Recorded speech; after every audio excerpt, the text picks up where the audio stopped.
I doubt I hit the documents. I did go back and check. They weren't hit, but I just want to make sure 100%. Because again, when it comes to my business, I'm very careful about documents we may have on the table, due to the fact, as you know before, we have people who have some weird activities on our channel. They do weird stuff. But anyway, let's get back to this figuring it out.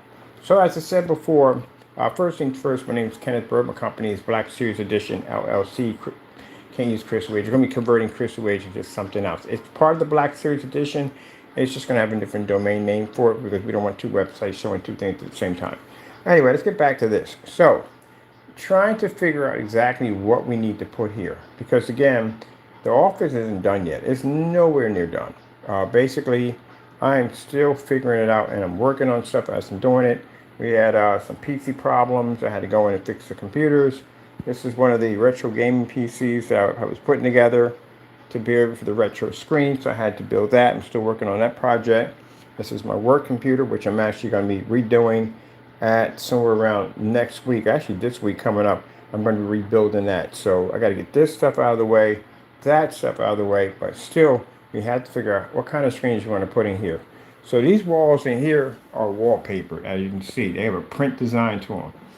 Do not want to punch holes in the wall. We got permission to punch and paint. We're not doing any of that at all, period. First things first, I don't even know how we would even be to get that thing back the way it is if we paint over top of it, because it's a wallpaper print. So that's not going to happen. Putting holes in the wall, even no. How are we going to do that? It's wallpaper print. So we have to figure a way how to put up a screen without touching the walls. So this is a particular strange screen. The reason why, because the settings for it isn't actually 16:9, 4.3, so 4.3 or 4.3, 16:9, 16:10. It's none of those. It's a special setting in projectors. Well, the reason why we have it this way is because it gives off, we're going to be using this for visual and special effects for this section over here. And we need a particular setting on the projector to do this. So this is a zoom setting. It's fantastic when you're doing virtual windows because it gives you a more upfront view of everything right to your face. So that's why it's set that way. And we need the ultra short, of course, to do that because the ultra short projector has to be close on top of the screen. You can have projectors hitting from a distance, which we could do from here to here, but we don't want that. And then over here, like I said, the big decision is trying to figure out, we can't run ultra short though here. The walls on this side are uneven. Walls on this side are flat, but even though, like I said, we can't utilize it either way, we just can't. So on this side, we're going to put two bookcases in. Now, the part that came down to the math of it all is to figure out how wide the bookcases have to be, to comparing on how wide the screen would have to be. If the bookcases are too wide, they're going to conflict with the screen. And the screen has to be to show enough. We want to see the whole screen. We don't want to see hard part of it cut off by the bookcase. The bookcase have to be wide enough because what I'm going to do is I'm going to get two of those LG ultra short throw projectors, and we're going to turn a section into the bookcases into a virtual fish tank. I wasn't joking about that. We're actually doing that. And that way, you know, people come in, they can see the virtual rear technology, they can see the projection screen, like one big display all the time, and they can see the virtual window, which we're working on in here. This has to be literally built. You can't find a screen in that size. You can't find one. YouTube. I want to look at this loft girl in outer space. Another cool video setup they have on there. So this is what we came down to. I found bookcases, nice ones. We can do, they're 2 feet apart, which is fantastic. So 2 feet wide, 2 feet wide. And the screen is by Elite. It's an edgeless. I've had these before. I like them because there's no frame. We can't have any frame. Frames just take up too much of the screen, and we need more screen and less frame. So the edgeless is about 87 inches wide. It'll fit perfectly. We'll have about that much forgiveness room in between each one, which will be fantastic. So we're going to put the bookcase here, bookcase here. We're going to put a piece of wood. We can go to Home Depot, everything cut the size. That will be coming across the top of the bookcase, and it will be bolted here, bolted here, bolted here, bolted here. And then we're going to take large L brackets and connect it to there to the bookcases here and here, here and here, and then put in our bolt here, and we can hang the screen up.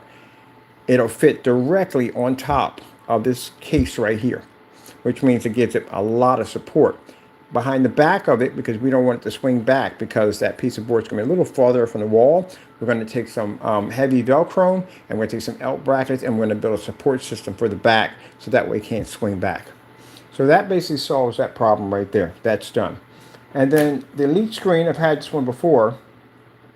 This is going to be the edgeless. So we're going to use that one. So in between, we're going to have the Chrissy LW505, which will be, because these projectors have to stand out a little farther from the wall.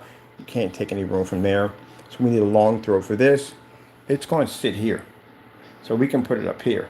So all this stuff we have here is going into my storage unit. We don't need any of this. This is stuff I was unpacking, what I was needing, what I don't need. That's going because we got a new screen coming in for that. It's a piece of plexiglass. It's about that thin. It's custom made, so it's a little plexiglass shelf that comes out, and we can actually lock the screen in right to the wall. Pretty cool, huh? Yeah, we designed that. So that way we can have our portable Pico projectors. The whole desk is running nothing but Picos. So we can have a Pico projector stand hitting that for the virtual fireplace, or whatever we want to do with that in the day. And Taco's box is going over here with no problems because it's a little area for him, because I'm not going to use this for nothing. Nothing at all. I'm going to use it for Jack. So that'll be his area right there for his box.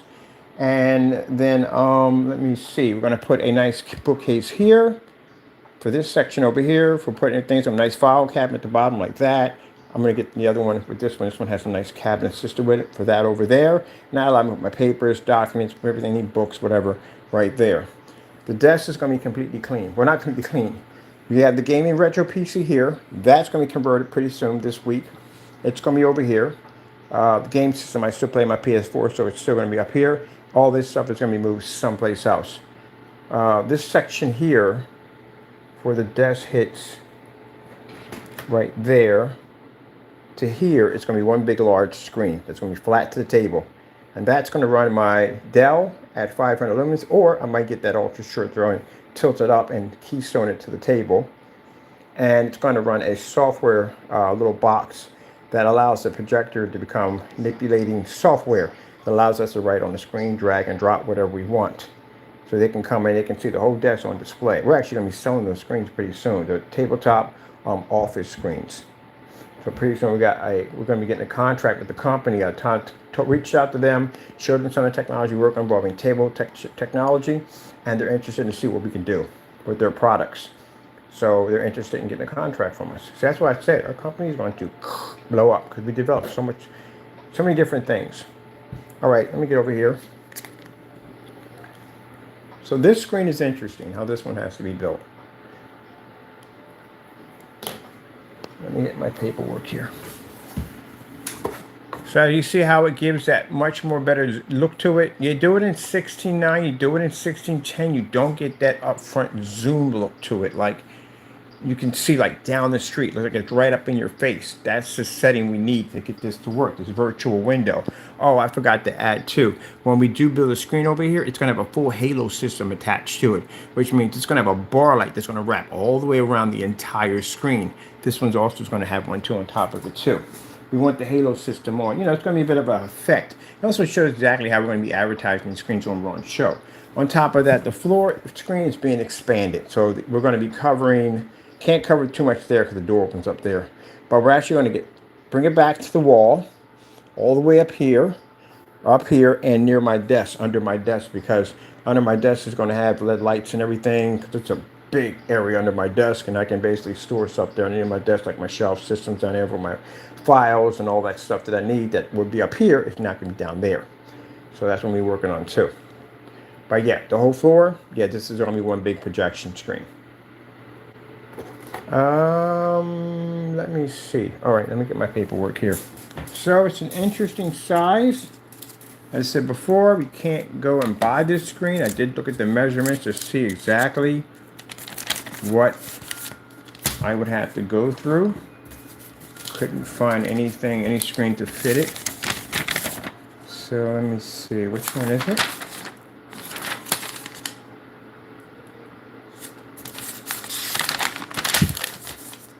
All right, so that's the screen right there. We have to break it down, which means we have to basically make it a kit. Am I going to be selling these things? No, not really, to tell you the truth. It's just for us. something that I need for here. There's no point. There's no point in you using it. It has no purpose. You can't watch movies off of it because it's not designed for that. It's designed for visual effects. You try to watch a movie off this thing, you're missing a lot of your movie. So it's not designed for that. So basically, how we have to break it down, this screen is 70 by 95. So basically, we just break it down. The whole numbers is 6 feet by 8 feet. At 6 feet by 8 feet, we have to break it in two. So this would be 3 feet here, 3 feet here. The reason why we're breaking it down because it's easy to transport it. I got to go to get a lift, go to Home Depot, have them get the wood, cut it to size, and then cut it in half. So it makes it easier for me to stack this thing into a lift. It's going to be a nut bolt system, which means basically gives me the option of taking it apart. So we got a bracket lock system here, bracket here to join these two together, and then the L brackets on the back. We can use I'm thinking we do the L brackets on the back. I want this thing to be to come apart. It's easier for me to transport. We have to L bracket the whole thing. Literally going to have to do it that way. Yeah, there's no way around it. We have to L bracket literally the whole thing. So yeah, because I need to take this thing apart and maybe take it with me. Ink pen. We need an ink pen. Alright, so we built these before. We built frames, custom built. You can take the whole thing apart, put the whole thing back together. So we're definitely going to need another set of brackets here. You get 4 brackets in a pack. So let me see, all brackets. This is going to be 8. I was going to use a stapler system, which basically you staple. When you're doing fixed frame screens, you never put L brackets on the front. If you put L brackets on the front, what happens when you pull your material, when you go to paint over it, you're going to have an imprint, a constant imprint staring you in the face. You want it to be nice and smooth. So how you achieve that is you put your L brackets on the back of it, and then you put staples where your brackets would be at. That's what you do. You staple it here, and you staple it here, and you staple it there. And then what you want to do is to make sure the staples are laying nice and flat. What you do is you take a piece of wood and you hit it with a mallet. And that's how you do it. If you do it without the piece of wood, you can put divots into your wood. You can basically damage the structure of it. Told you we can teach a lot of stuff about building frames at the end of the day. Let me just tell you, pine wood. What about pine wood? Tell me how the different ways I can basically construct a screen out of pine wood. We can tell you to put shelving system in, wire speakers in. I had a 158-inch 235.1 screen that had built-in speakers. I built that thing. So yeah, we gotta say more than just pine wood. If you're doing a rear projection screen, how do you explain to your customers how to build a rear projection screen, levitating screen, collapsing screen? We can show you how to make a screen that actually folds in the middle and it has handles on each side. You can take it anywhere you want. Build your own grommet frames, all that stuff. So they can't teach you all that because they haven't had an experience because they didn't build anything. But we can teach you all that. But anyway, so I got to put these videos onto the other page because that's going to be a how-to page. All right, so this right here, L bracket, L bracket. Now, mind you, we don't want a bar in the middle of this at all, period. It's not front and rear. We just don't want the bar there. The bar becomes a headache because when I go to coat the screen, well, actually, we're going to be doing a different kind of coating on this altogether. Sorry about that. We're going to be a different kind of coating altogether on this because we could do it 2 ways. Now, there's enough room in here for basically if I want to paint the screen, I can do it here. It makes it much easier to do. But that becomes a headache because, again, as I said before, I don't want to paint in here at all, period. So the fixed frame screen, to do a coating on that, that's easy to do. But this thing is a little bigger. I do not want to do that job in here. So what I want to do, and yes, I get full permission on everything because they're all curious about exactly watching our technology grow. They're supporting our business 100%. For you haters out there, get a life. It's early in the morning. Get a freaking life, like 7:52. Get a life. Anyway, so everybody, get a life. Anyway, so I'm going to go over to the shop and I'm going to spray it in. So this will be a spray-on application we're going to put on here because the gamer paint is spray-on application. So we're going to spray it on in there, and then we're going to bring the surface back over and attach it to the frame, which will be much, much easier to do instead of doing all the work here. So I could staple it down to the frame, or I can use a behind-the-screen grommet system, which that's what I'm going to use. And I'll explain to you what that is, a behind-the-frame grommet system. Like, what the freak is that? Yeah, something we invented. Yeah, no staples required. So if I want to take this whole thing apart, I have the right to take it apart. I don't have to worry about it being stapled down, which will damage the screen by trying to pull it out. I can take the whole thing apart, Put it all into a bag and take it with me. Which I'm going to design a bag for it too. This would be fantastic if I want to take it on site. Because I can just take a, well, the screen's pretty big. I can take it anywhere I want because it's completely collapsible. I can take the whole thing apart. They don't teach y'all anything, do they? It's a shame they don't. You know why? I don't know anything.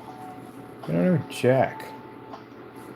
Can't teach you things if you don't. First things first, you can't learn anything if you don't do it to begin with.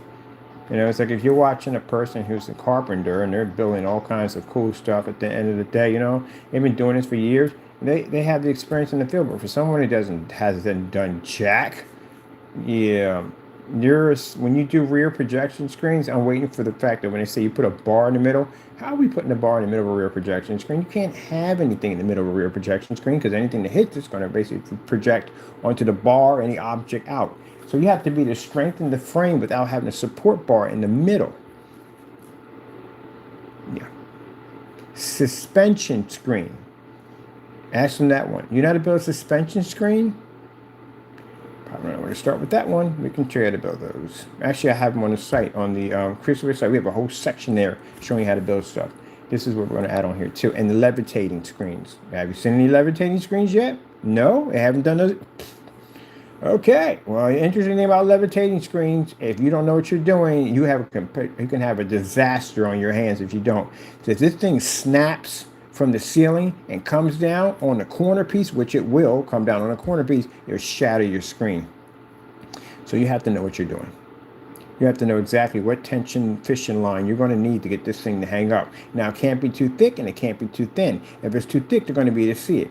If it's too thin, it's going to snap. So you have to figure out exactly what point of tension is going to be needed to get this thing to levitate and look like it's actually floating without you seeing it. Yeah. That's why they left the room, because they were like, shoot, man, this guy's talking about stuff we don't know about. No, you don't, because we don't see it on your channel. How do you make a levitating projection screen at 126 inches? And mind you, we're not talking about thin wood. We're talking about heavy wood. How do you get it to support? Mind you, don't put this thing anchored in correctly in your ceiling. It'll rip out through your ceiling, too. The last thing you want is to be sitting there and have this thing come down like a guillotine on top of you. You're going. When your pets or kids get hit with that thing, you're done. So how do you do it? They don't know. We do. We built them. I actually built one. Made a couple of them. I like the levitating screens. Oh, wish we could do one here. Anyway, so I want to check out, what about a floor standing motorized projection screen for outside use?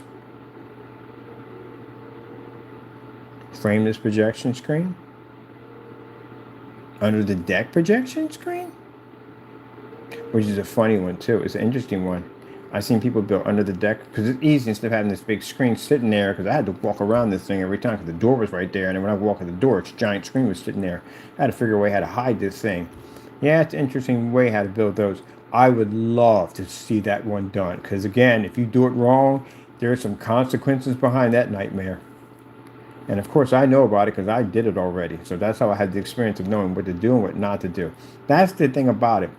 When I tell people at the end of the day that you have to have this experience, because again, if customers are contacting you, especially for projects that they're working on, and you give them false information, this could be catastrophic, because they could end up doing the same thing and end up having some problems because you've never done this before.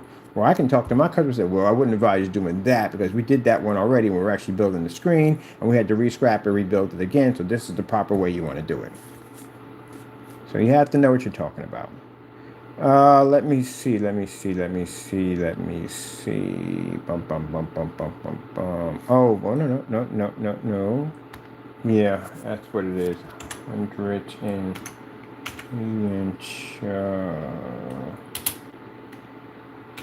So you have to know what you're talking about. And you have to know math. Can't just be making things up in your head like, no, you have to break it down. You're literally going to have to do some math. Well, yeah, the reason why I say that, I'm not saying to my customers, we literally have naysayers that don't do math correctly. Like, really don't. They don't understand the laws of physics. They really don't understand it. Can't just be adding stuff on the top of your head and putting stuff together. It don't work that way. Maybe it's the reason why they don't build, because they don't do well at math. Not that hard. You have to know all your basic screen sizes, which you should know. Basic screen size is 100 inch, 120 inch, 150 inch. That's the basic size. And you get to the 135s, 146, or if you have like 1610, what are your screen sizes for 1610? What's your screen sizes for 235.1, 239.1? What are your screen sizes? What if you're doing 4.3 or 1.1 aspect ratios? What's the screen size? There you go. So if you don't know all that, when a person contacts you, they're doing a special project, what are you going to do? Going to wing it? If you got 1610 on your projector, I'm like, what the freak is 1610 for? Their screen's actually for 1610. We built a couple of them. They have really odd numbers. Most likely, you won't be to buy one of these. You'll have to build it. If we're doing 235.1, that's an interesting build of a screen. Let me see outside projection screen. So I can go back into my archives and dig up stuff saying, okay, how about this how do we put that together? How do we put this out there together? You can get all that. I can get that information. That's why I record everything in the archives. All right.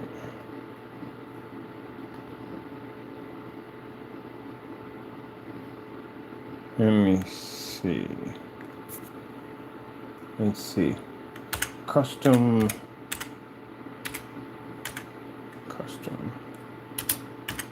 build. Projector frame. So I got start building my own projection screen frames. Yeah, you can take it out and assemble them again, put them together. Yeah, we stopped doing. We might go back to that. We might go back to building our own frames and put them in the boxes for free, but I'll see about that. Gotta get a whole shop area for that, and I gotta bring some people in to do that because I'm not doing it. I had somebody else come to do it though. Can get paid to do it. Let's see, projector.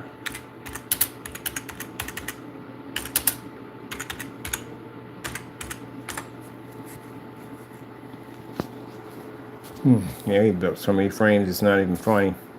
Here we go. These are custom built frames. Gotta know what you're doing. And on top of that, you have to know your brackets. You have to know your brackets. You can't be just throwing any brackets up there. People building screens, basically, if you're doing a basic setup, then a basic setup is pretty easy, like I said. But if you're doing something that's going to be a little bit more complicated, but easy at the same time, you have to use special brackets. Now, these brackets are fantastic if you want more support to the frame for the customer. These are certain brackets that we use. See how they're already preset here and here? Screw holes are already preset here and here. So all they have to do is take it. This is already locked in place. That's locked in place. That's locked in place. All they have to do is take that piece of wood and put it right there and connect it in, and they're done. That's it. We actually put an instruction manual on how to easily assemble our frames with no problem whatsoever. Now, the new system I got coming out is not wood. It's a different type of frame we're designing that makes it extremely easy for the customer to design. Yeah. So the naysayers at the end of the day, let me explain something. I told you way beyond your level at the end of the day. Yeah, we're constructing frames, customized, specialized frames. We're building screens, actual physical projection screens. We're going to change the whole entire thing on how it's all done. Yeah, you guys are sitting there grabbing over screen paint. Man, we're way beyond that technology. We're designing technology way behind. We're building our own screens now. Built these years ago. So what we're going to do is make a much better model of this. No. The system we're designing is way beyond this. We can't tell you about that. We'll wait until everything's locked in with the attorneys and everything's all patent and we're all good to go. So see that right there? So we had customers that basically, had problems building their own frames. So we said, you know what? We'll design our own frames, and these came free in the box for our customers. Because, you know why? I have a tax business wholesale license because I have proper paperwork, legitimate paperwork, which means that I'm eligible for these documents because my company is legit. So because I have this paperwork, I can file for one of these units, one of these documents that allows me to buy all these parts right here that someone would buy at Home Depot. It'll cost them a lot of money. It doesn't cost us a lot of money because we get that whole wholesale price. That's why I told you at the end of the day, if you got a business at the end of the day, don't go to Home Depot and those and stuff like that and buy your products. Wherever you go to buy your products, don't go there. It'll kill you. You lose your shirt. It's too expensive. You won't make any money. you have to be to get that wholesale license. Get yourself, I tell people from the door, you're selling something, get a wholesale license. Because if you get your wholesale license, this means you can go to places where whole people go to buy their products and to be able to sell, and you make a little bit more money because you get it for a much more cheaper price. So anytime we give you something for free, the first thing I do is I go in before I announce we'll give away for free, and I contact the company. And the company wants to send me over my documents. So I send all my documents over, everything they need to see. They go, okay, cool. Before, they were just asking for the wholesale license. Some places will ask for more than that. They'll ask for your license and all that stuff to make sure your company is legit. That's what they'll do. But other than that, you get the wholesale license and you give you a little catalog, and in the catalog we'll have everything that's cheaper than what the average consumer is paying for. So we're getting all this stuff for like dirt cheap. Now see that entire frame right there fit in that box right there. The whole frame. Because the way we broke it down. I watched how when we had screens that shipped over, fixed frame screens, and they used to ship them where you had the whole piece here, and it was expensive. You know what I mean? Screens a little too big. Sometimes we had to go by freight, cost a little bit more. But what they were doing, they were snapping the frame in half, so that way it'd be cheaper. You have a much more smaller screen. So the problem with them, they still had to have the screen in there because the screen was a certain height, it was 4 feet high or whatever, or 5 feet high, whatever. You're still going to pay the length of the screen. But because our material was a spandex material, you can you can stretch over the frame. Well, we could fold it up and put it into a mailer. Yeah, so we figured a way how to ship a 100-inch screen through the mail for far cheaper and with a stretchable acoustic surface. Yeah, that tells you the level of how we think versus everybody else.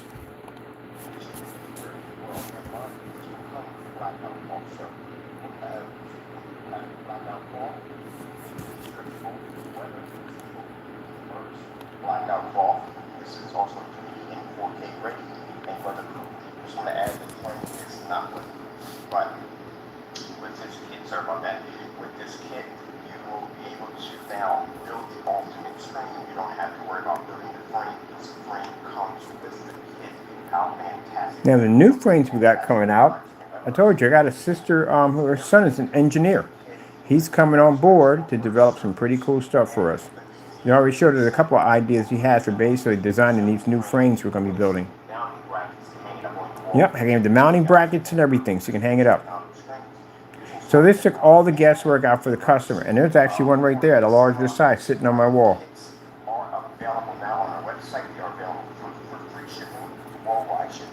We sold these like hotcakes. We made a ton of money off of them. What customer wouldn't buy it? They got our outstanding technology sitting on there. Our technology pulls up in fully lit environments at massive screen sizes where other people are sitting in the dark at 100 inches. You can't read at 100 inches. That's a big screen. And you're stuck in there at 100 inches and you can't read? And we can do this on low entry-level projectors and still pick up. That screen right there is around almost, I think, roughly about 180 inches over there. So, yeah, you get a high-tech surface to come with that. And you get a frame.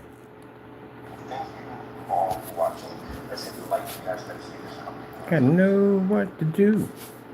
Know what to do. Do. See that right there? Yeah. And y'all light dodging. I have screens that can touch the ceiling. And y'all light dodging. How you light dodge? You couldn't survive in that environment. How old was this video? This video was 7 years ago. And y'all still in the dark? This is the part where I don't understand. 7 years ago, we were doing demonstrations. Even beyond that, we were doing demonstrations in fully lit environments. And y'all still doing dark environments? Why? See, that's why I said they're behind. They're definitely behind. But yeah. How are you still in the dark? 7 years ago. You haven't developed or engineered any form of ambient light rejection technology in that timeline. We've been doing this way before that. And your stuff is still not ambient light rejection technology? Sheesh, that's horrible. And if the product can't last long, again, if you're going to be making a product, you do want it to last a little longer. You don't want to discontinue it or get rid of it and then make an excuse you have to remove it because you were being harassed. Really? That pretty much caused your ship to sink at the end of the day? You know how much harassment my company takes in at the end of the day? Do you see me dropping any products at the end of the day and crying about it? No. Jeez. It's part of the business. God forbid if that makes you crack at the end of the day. God forbid if one of them big companies came down and put some pressure on you, you definitely would snap. Not us. We don't care. At the end of the day, we take on big companies. We are giant killers. Take on big companies all day long. And that's why I said you're getting frantic over it. That's why I said at the end of the day, you know people who are about business. Some people are about business, some people are not about business. People are about business. Man, they have been through it all, man. They have been through it all. They've been through the ups and downs. They've been through it all, and they're still there. People who don't, at the end of the day, have the stomach for business, they will crack under the slightest bit of pressure. They will fold. That's something you want to invest your money in when it comes to your home theater setup. Jeez. I read that, and then try to blame us for it. Tomorrow it's their fault. Hey, I'll make a product at the end of the day you can't stand behind. I asked you a simple question. I asked you about range gain. That caused you to crack? Really? Please, I go to form sites for fun. You could never survive in a form site. You know how brutal form sites are? Oh, man. They will bring up everything and anything they could possibly think of for you to put against your product to show at the end of the day you have done the test. What about this test? Have you done that test? What about this? And what about that? And that. You go through that through the whole entire... So if you can't take what I'm saying, how can you handle a form site? Because a form site is definitely going to come at you and say, all right, so I went to your website. What is this range gain at the end of the day? Can you tell me what this is? What are you going to do?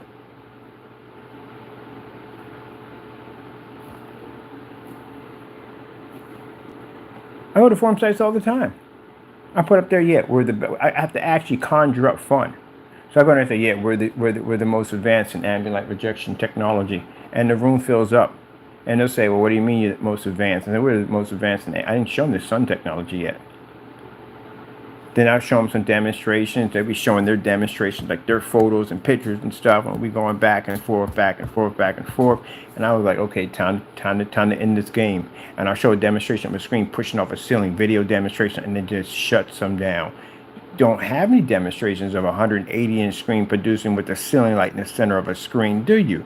No. And then basically, the nail in the coffin, that AdTech technology. We show that screen absorbing sunlight, and the room empties out just like that. Can't do that. So they ask me questions about, well, what makes you so advanced in ambient light rejection? Man, I take them to Crystal Ridge. I show them the massive outside grid. You go over there where they have the outdoor screens over there. We chat with them for a little bit. We get a few people that will come in and talk some nasty stuff. And well, your stuff doesn't work outside. Okay, here you go. Here you go. Here you go. Here you go. Here you go. Here you go. Here you go. Customer. On site. What else you got? They leave the room. How fast does it take to paint your application? We have tons of demonstrations on paint on applications, even one outside with the Supreme 8. What about rear projection technology? Really? Did someone call my name? I feel like Beetlejuice right now. They just say my name 3 times. I have to pop up and just show them all the crazy stuff we do with rear projection technology. What about micro mesh? What about mesh? We've done that already at the end of the day. What about painting on this, painting on that? Been there and done that. You guys pop into my projector mapping applications. Booyah! Got it right over here. What you want to do? We can even submerge it underwater if we want. Demonstrations on that. Your stuff weatherproof. Got a screen outside, 180-inch in the snow, in the rain. Hey, your screen crack or peel? Throw the screen into a block of ice, beat it with a hammer, heated it up with hot water, cooked it on the oven, stuck it in the oven, and took it out and pulled it apart. And they watched that demonstration like, gee whiz, what else these guys haven't done? What about certified screens? Which one? Name one. We've been there and done it already. Ultra short throw inside, ultra short throw outside. Anybody else got anything else for us to do at the end of the day? Yeah. What about floors? Can you put it on a floor and have... We showed you a ceiling. Here, better yet, I'll show you ceiling, floor, wall at the same time. Multi-projector applications, did it already. Did a room with like 5 projectors, 4 projectors, all pushing up this at the same time. That's what it's like to be in when we go into a room. Well, you can't beat a TV. Demonstrations on TVs, demonstrations on monitors, demonstrations on TVs and laptops where 50 lumen projectors inside, 50 lumens outside. Anybody else got anything? Anybody? Anybody else? What else we got? Anybody? I feel like Troy when he's up there and got killed that warrior, and he goes, "Is there anyone else? Is there anyone else?" Do you guys build? What do you want to begin with? What type of screen do you want? There you go. Short throws, venues, picos, ultra short throws. Get them already. What about 4K? How does your product compete with 4K? Here's a demonstration of a 4K projector, a ViewSonic PX747 versus a 720p projector. Let me know if you can tell me which one is which. 720p versus 4K. 720p versus 1080p. 1080p versus 4K. 1000 lumens versus 5000 lumens. 1080p 1920 by 1200 versus a projector that's 600 by 800 SVGA at 1000 lumens. Do you do demonstrations only in your environment? Oh no, we're on site. We did some demonstrations here. Here you go. Bum, bum, bum, bum, bum, bum. What about your customers? We got an entire customer showcase. As a matter of fact, I got customers loading up on my phone right now that I literally have not had time to put to the showcase yet. I apologize. You'll be on the site with full credit. We give them all full credit at the end of the day. And we got another section on there for commercial, which I have to have these videos I do on here on there. I got to be at 16 different environments, all commercial. Gentlemen, let me explain something to you about the concept of what we do. We don't sit in rooms that we hold the projector and screen's hand at the end of the day. These are commercial environments. There's 16 of them on our list. And these environments, there's no lights going out, there's windows, there's high fluorescent lighting in there, and this technology is going to run through all of it with no problem. You understand what I'm talking about? Well, when we talk about the end of the day, we're the experts in ambient light rejection. You show me, well, actually, the big companies do this. The big companies do go to these sites, and that's why I looked at their pages like, gee, jokers are all freaking commercial environments. Well, we need to be there too. And that's when we started to say, you know what, we need to get off YouTube. We're going to be on YouTube, we know what I'm talking about, but we need to do more videos in commercial environments.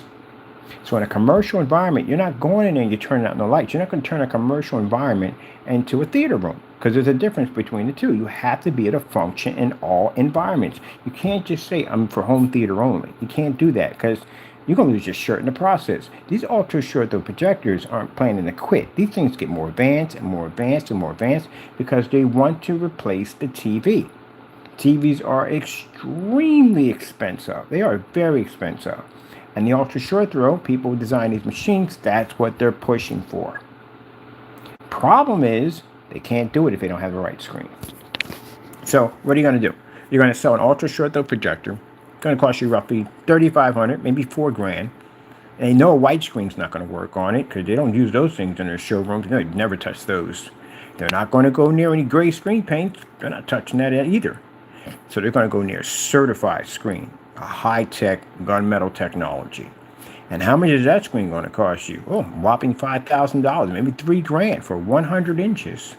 So how does that sound appetizing for the customer? First, I got to turn around and spend $3,500, and I got to spend another whopping $3,000 to $5,000 for a 100 inch. Wait till you hit the 120s and 150s. See what that costs you at the end of the day. You literally just almost bought a car. So keep in mind, with a screen that expensive, you still can reach the Infinity 1 contrast levels. You will not be taking that thing outside, and some of them are not even compatible with ultra short throws. They have to be on ultra short throws only, and some basically are going to be compatible with long throw only. That's a lot of money to spend, isn't it? Our technology in the hand does everything. Yeah. See, same paint, a Quasar can paint itself to a ceiling and design an infinity ceiling, which would cost you $10,000 to $20,000. If you're doing a dedicated theater room, first things first, you're going to have a big enough screen in there. 100 inches is not going to push it. You're going to be over 100 inches, and we're doing a dedicated setup. You're definitely going to need an infinity ceiling, because everybody does infinity ceilings. They're cool to watch, right? I want one too. But anyway, with our technology, not only can you paint your 150-inch monster screen, or 200 if you got the room, you can also coat your entire ceiling with that technology. And the beautiful thing about it is you can show off all your decorations of your home dedicated theater setup while you watch the screen and ceiling at the exact same time. Oh, better part too, not going to cost you a lot of money for a projector. You don't have to spend the money for all those bells and whistles just to try to get the screen to kick. You notice how I said try? Not you try. There you go. And beautiful thing about it is, the gunmetal screens, yes, they can absorb light. They're not splashing all over your environment. You do a white screen in there, or gray screen, man, you got light. You got that, what do you call, snow blind effect going off. Yeah, you don't want all that. Let me tell you something. If you looked at my environment in the dark when I was showing up the neon, not one time did you ever see white light splashing anywhere. That environment stayed nice and dark, where all that neon was able to push off beautifully, and the screens were able to absorb all that light at the massive sizes that they were. Throwing some sunglasses in there, like, what the freak? Where is that coming from? Why got this light splashed all over the place? This is crazy. Oh, pretty soon we'll be showing you off what that is. That's an actual projection screen right there. Still working. As a matter of fact, I need to order and get the rest of the parts in here to finish that, so we can start showing that off, because that's a showpiece screen. I got to get around to finishing that. That's for the art community. Those of you that are autists, when to bring your art to life, that's what that screen is designed for. But it's a prototype right now we're working on. But yeah, build your own frames, all that stuff. Did I add this over to the other site? Let me see something for a minute. I'll pop over there real quick to the other website. We gotta buy some fake projectors too, because we got some called trash projectors. Yeah, these are when I warn you about buying these junky, dinky projectors, that they're nothing but trash. Stop buying these things, stop buying them. It's a good kid projector, good for your kids. It's not going to get too hot, it's not going to burn them. Parts for it are really super cheap, you know what I mean? And if they break it, big deal, it's a cheap projector. But other than that, yeah, that's all they're good for. They're just cheap knockoff machines. Let me see. We got special thing, customer demos. Back on this special things, customer demos. Oh, how-to page. Here's the how-to page right there. There we go. See, how-to page to help you on all your projects. Because we know what we're doing, because we're more experienced. Like building a screen from scratch. Yeah, from scratch. We're talking about building the frame, painting the screen, the fabric. Now, we showed you basically a multi-layer system when it comes to application for primer. Any kind of primer doesn't make a difference. You're just getting to absorb. I like network grade 773. It works fantastic as a primer. Basically, when you're doing the screen, you can basically get it to absorb, which is 2 coats, and leave it at that, and then paint our application on. Or you can do a multi-coat, which basically means you're going to do anywhere between, after the 2 coats, I say 3 more. This is going to cause your screen to become hard, like a piece of wood. This is where I built the Supreme 8. What screen was this anyway? I don't know if it was the gamer screen. It was one of the screens, it might have been. The gamer screen was actually customized. It was a 1610 screen at 129 inches. Let me see what we have here. Oh, we got tons of videos here. We built a grid in here, a giant, massive grid. Yep. The racket with all those brackets. Just tons of information. How to paint motorized projection screens. How to paint tension screens. Tension screens and motorized projection screens are 2 different types of screens. And yes, they must be painted in differently. It's not hard to do. It's just a little bit more interesting on how you have to put the tape on these things, because you can literally damage the tension on the screen. So you have to know basically properly how to do it, and this is where all this information is at. 250-inch screens, yeah, how to build a frame, how to build an easy frame, brackets on how you're going to hang your screen. You can have it basically swinging from the ceiling. You can do it that way. You can have a spring support system, do it that way. You could do levitation to make it look like it's actually invisible. You can build your own custom stand for it. Yeah, whatever way you want to go with it. Or put a soundbar behind it. Whatever you want to do. Oh, more demonstrations right here. They just get mad when I show these demonstrations. It's not fair. He knows too much. Yeah, because I do my work at the end of the day. You didn't spend more time crying about my channel, you would know some of this stuff. Suspension screen setup. So there's paint sprayers in the back. Yeah. On top of that, we can show you tricks with the paint sprayer. So basically, the stain sprayers are nice, but they got a small compressor on it. And if you want to push out thicker paint through that particular unit, it's going to be hard to do because of the small compressor. So what you do is you basically get a larger, like a 590, which is a large compressor, and you put that on the stain sprayer. It's going to give you 10 times more power. It's going to push the paint much easier. And the reason why it's better, because when you're dealing with a 590 or one of the big boys, they have these settings they have on it, the holes are really huge. So you can shoot a lot of paint too fast, too quick, and damage your screen. You want a nice kind of mist spray to give it a nice fine application. And the trick behind that is to take a bigger compressor and stick it on a stain sprayer. That way it has the power to push that heavier paint to that small nozzle, may give you a nice fine application. Did they ever tell you that? Of course not. They don't know what they're doing. They have no experience in the field. Building your own tension screens. Your own tension screens for your grommets. This is also a fantastic idea right here. This is a 120-inch standing projection screen for outside, showing you how to weatherproof your screens and all that stuff.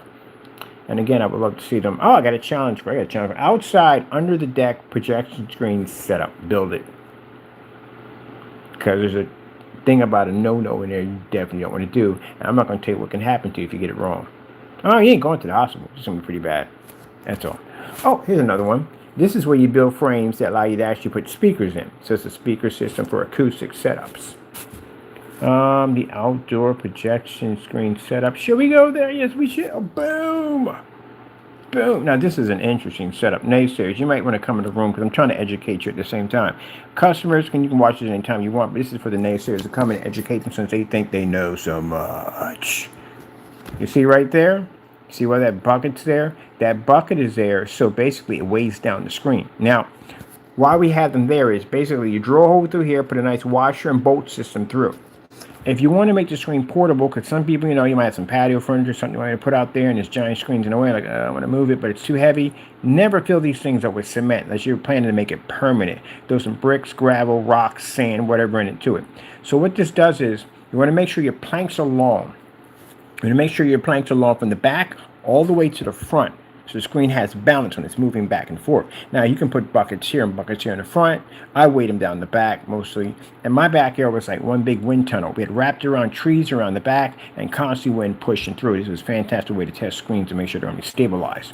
So the bucket system is pretty easy. 5-gallon bucket on your planks. Bolt them in. And when you're done, you can stack bricks or whatever you want, and it's going to stay there. It's not going to go anywhere. If you ever want to move the screen, then what you do is you move all your buckets and take all your bricks out. I'd rather use bricks instead. It's much easier to remove. And then I had 2 handles on the side of the screen, one here and here, so I can pick it up with another person and take it where I wanted to take it to. See how well constructed that is. Double reinforced. Now you want to make sure if you're doing these like standing motorized projection screens, see right there, bucket system right there. You put your bricks in there, ain't going anywhere at all whatsoever. So what you want to make sure that you have something in the back of the screen. Because remember, wind's going to hit this. That you're going to have this against the wall, but still wind is going to hit this and it's going to move your picture around. It's going to disrupt your image. So I'll show you that in a few minutes. And all this is painted in yellow because this is basically the weatherproof coating we have on it. So see how it's designed right here?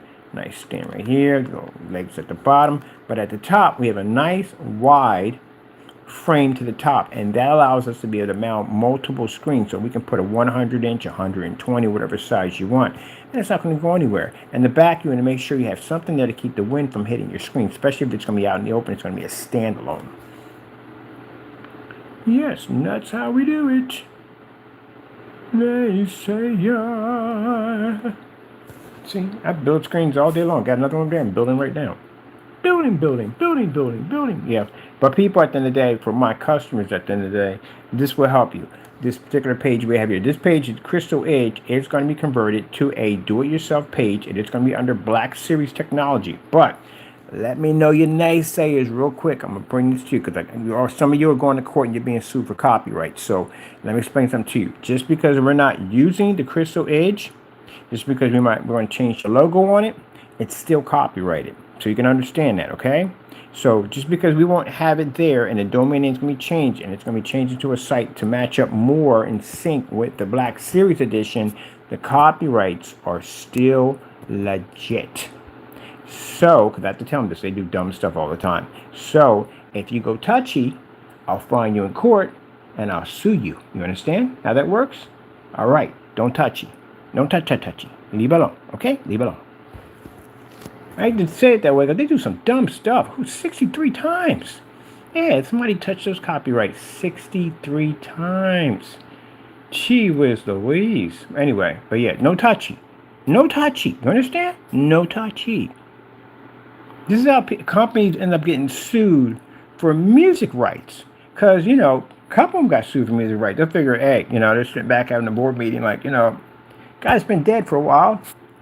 Who's going to notice we're using the music? Who's going to notice that it's similar to his music? No one's going to know. And they go and push this commercial, and you be like, hey, that sounds familiar. I heard this song before.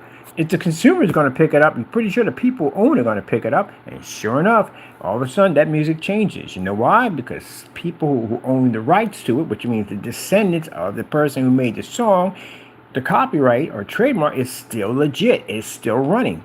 And they'll contact them and say, hey, look, we got a problem here. And these are people, usually, depending on who you're dealing with, some people will send you a creature to see, but some people flat take the court and just sue the daylights out of you right off from the bat. They're like, look, we're just going to get money out of them. That's it. Just take them, we're going to get money. It's a big company that did this. Oh, we're not sending them a creature to cease order. We're going to sue the daylights out of them. That's what happens. Take it to court. All they have to prove is that you used their music, and if they got it, you're done. That's it. That's all it takes. But this one didn't even hide it. He didn't even try to hide it. So, whatever. Open and shut. What is it? This one right here. Let me see. That's the bed sheet. I know that's the bed sheet right there. Let me bring this down a little bit so you can see mine. Oh, wrong button. There we go. Wouldn't be to see my screen blowing up too high. This is the bed sheets. Big screen, trying to paint a motorized projection screen. We get that all the time. So instead, when customers ask me like how to do this, how to do that, we just send you the whole link on how to page. You can go there and see all our experience on things we've designed. Painting in motorized projection screens, big screen screens, curved projection screens. We've designed those too. Give you information on how to design and build your own curved projection screens. Let me see, we got tons of 250-inch screens, all different kinds of screens we paint in here, how to spray screens, all different kinds of applications, stuff like that. And we've done tons of these. Like person who told you at the end of the day, and every time you see me paint the screen, you will never see me paint the screen this way. It's a headache. See the size of that thing over there? You think I'm going to sit there and paint that thing from side to side? That would be a freaking nightmare. Oh, that's not even possible. That's a headache. At the end of the day, it's up and down. That's how you do it. It's up and down. Everybody you go to paints the screen does it up and down. No one does it side to side. I don't know what bonker idea that came from. Showing you why gray screens and white screens are obsolete products. It's called a splatter screen, but this is a little different. So see that black surface? That's our technology in the middle.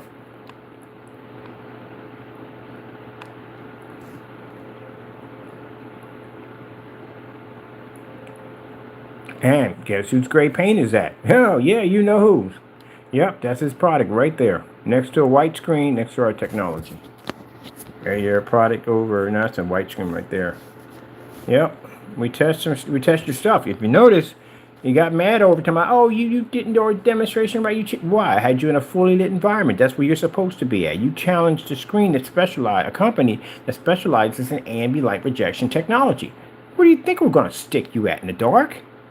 Come on, man. Don't act like that. That's why we got them containers saying that. He sent me a container saying not ambient light rejection. Don't send me that at the end of the day. If you can't compete with a company that specializes in ambient light rejection technology, then shut your mouth. That's all you have to do. But you want everybody on YouTube to believe that you're the same as me at the end of the day. Don't send me little messages in the mail or email to oh, please don't put me against certified. Don't put me in fully lit environments. I have to be used on this projector to work properly. No. You said you were equal to my technology, right? All right, then. I'll put you in the same environment we're in. I don't want to hear that crying at the end of the day. And the next time, don't mention that we're the same, because we're not. Here's your paint right there, your personal mix we purchased. Didn't work for jack. All those projectors we have, we couldn't get that thing to work for anything at all, period.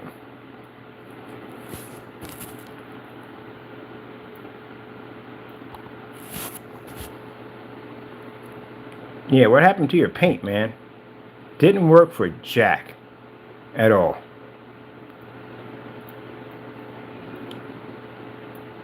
Didn't pick up nothing. Nothing at all. It showed a little bit of improvement next to the white screen, but that's it. A white screen can't generate in fully lit environments. Gray paints can't generate in fully lit environments. They don't pick up and don't read. We've done testing on those products for years. Don't work at all. I find it interesting that when you do these fake demonstrations against my product, you're always in the dark. You know why? Because you can't even do a demonstration in a fully lit environment. How are you claiming to have my stuff and you're in the dark at the end of the day? We don't sit in dark when we do demonstrations. So every watch somebody doing a demonstration claiming to have our stuff and they're sitting in a dark environment, you've already failed. You opened yourself to a lawsuit because we don't have to be in those environments, as you can see. The reason why he's in the dark, because if he turns the lights on, his screen will wash out. That's why. He has to be to show that his screen can produce better. So he has to be in a dark environment to do it. Yeah. See how it washed out there? It didn't pick up here.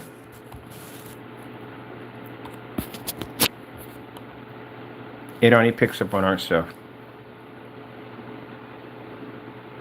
So the projector, no matter what you buy at the end of the day, mind, we're using cheap projectors in there. And if those cheap projectors can read on our technology and you have to spend money to get that thing to work on a gray and white screen, you've already lost money at the end of the day.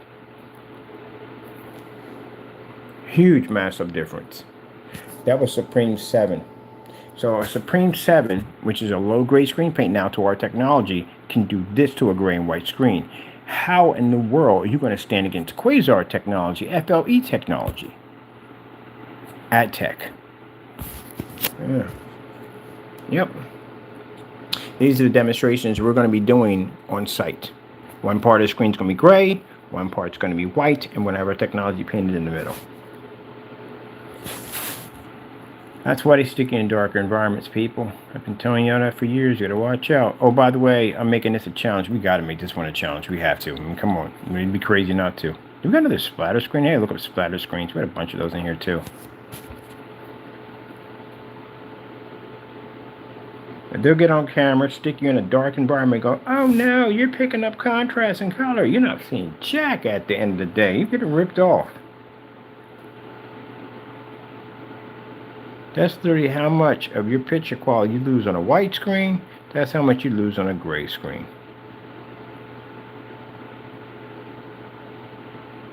Well, we got to design one of these. I'm going to build one of these right here. We're definitely going to do one of these. So if we're not buying your product anymore, I'm done with your stuff. I don't want that stuff anymore. I'll make my own version. We make great paints from day one. We'll make an advanced version. You guys are more than welcome to try to challenge it. But until then, that's what we're going to be using on site. And we'll be basically advertising the ingredients of what's in that stuff on site everywhere. But we're going to post it right there, everywhere. Yeah, because he went into this rant. He went to this huge rant when he got his product. All right, gave him a heart attack at the end of the day. He goes, oh, but my sample sheet's not big enough. It doesn't show an improvement on my screen. It's not fair. All right, you want to cry about it? This is what I'll do. I went out and purchased a 100-inch 16:9 fixed frame screen. I painted you down half one side. I painted half white, and we got the little surface instead. And you still couldn't get it right. Your stuff still didn't work. Gee whiz, cry about everything. I told you I'll fix it. Came in and fixed it. Now you still complaining. Oh, it's the camera. The camera's doing it. Yeah, okay. That excuse too. By the way, I see you in court. You're going to have to back that one up too. That's going to cost you. Yeah, Starfield doesn't read. That wouldn't read either. We did everything. Oh, we did some colors in there. Yeah, right. At this particular point, I was just on camera going, I don't even want to be here anymore. I'm done. That guy sat there and lied. He was using 4K projectors and that stuff don't work. Customer screen that washed out, he had a 4K projector too. What happened there? It's literally doing the same thing to the just in this environment. It's doing the same thing that the customer went through. It's great paint didn't work for Jack. Do we have this? Oh, we have this demonstration. Matter of fact, yeah, you can watch this demonstration. It's right on the Crystal Edge site. Yep, because we posted it. It's right there. You can watch it. Yeah, had your product again. All these we had your products. Yeah, I'm explaining something to you, Mr. Rogers, real quick. Next time you want to call yourself making a black projection screen, I told you we're experts in that field. You have to do stuff like this. You see how my screen sits close to that light? I deliberately painted this whole section bright white. See how this is my little surface right here? You're going to have to be to show improvement like that in order for people to buy your black technology.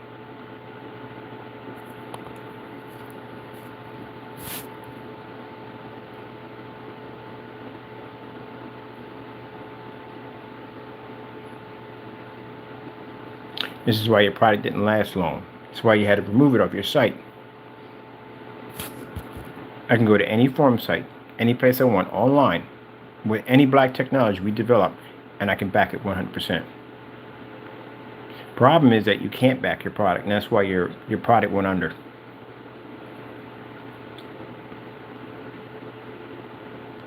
And this is done on a 720p projector. It cost me $80.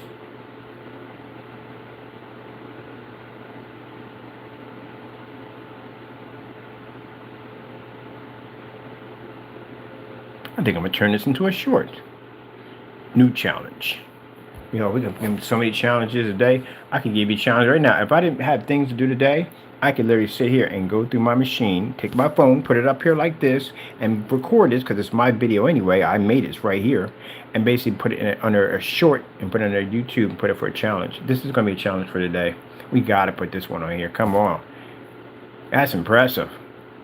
So we'll do some. We'll break this up. We'll do is we break it up and then we basically slice it in so you can see all the different ones we put on here. Look at this.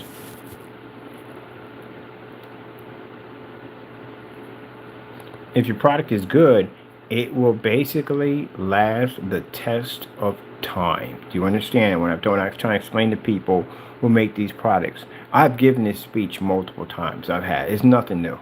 I've watched paints come and I watch paints go. I watch paints come in and talk all this trash and all this nonsense and slowly fizzle out to nothing.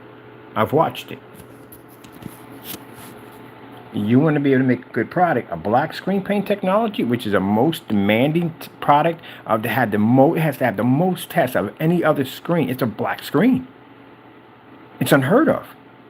It's hard for people to even to put it in their head that a black screen can generate light and all that, and especially in fully lit environments. So you're going to have to show massive tests. You're going to have literally tests against black paint, black fabric. It just goes on and on and on. You have to do this inside and outside. It's just so many tests you have to do on this technology. It's a very demanding product. So you have to back it. Because if you can't, it's going to disappear. It's going to fizzle out. You can't back it. You can't back it. What harassment would you be getting from customers? No one has it. I checked. I looked for people who have your product for customer reviews, but couldn't find anybody. And the only person you had was Wake, and that was it. Or McAfee, whatever you want to call him. He was the only person you had. So it's not that. It says that people were contacting him, asking him about the product and asking him about the things that he wrote in his specification sheet, and he can't answer that. Mind you, I asked you multiple times. I said, hey, look, can you tell me what this is? Can you explain what this is? I went through your website. I read through your stuff. I read through your specifications so many times. It's not even funny. I know them better than you. I checked to see if anybody else can tell me what range gain was. No one could tell me. I went to Projector Central. I looked up your gain count to see exactly if it's legit. It's not legit. It's unheard of. I went to different forum sites and asked other people. Anybody else hear about this thing called? No one knows about this. You made it up. And you did this twice. You went and said something about that goopity-goo stuff and said that, hey, if you paint the screen a fifth time, it gets slightly brighter. And you don't have any proof it does that. So you've been doing this for a while. It shows a track record. You haven't making up stuff for your products. So what happens if you make things up about your products that are not real, what's going to happen is I'm going to question you on it, and other people are going to question you on it. And that's what happened. People started questioning him and contacting him and asking about the products and things he had on his page, and he chalked it up to being harassment. Well, you learned something from this. It's called business experience. Next time you make a product, make sure you can back it 100%. And this is the reason why I can't express enough why batch numbers are important. Because again, it cuts down on a lot of the nonsense of fake paints. That's why.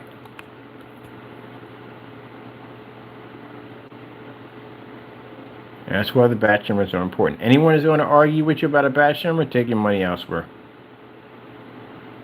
Anyone that won't give you a batch number, take your money elsewhere. Because you don't know what you're getting yourself into.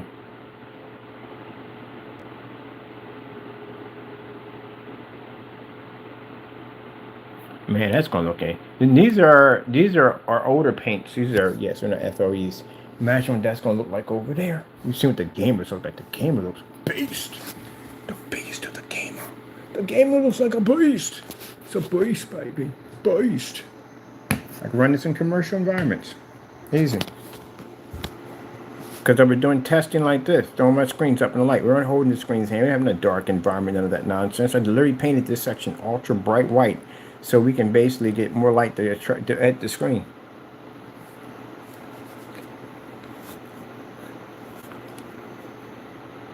This is now a challenge.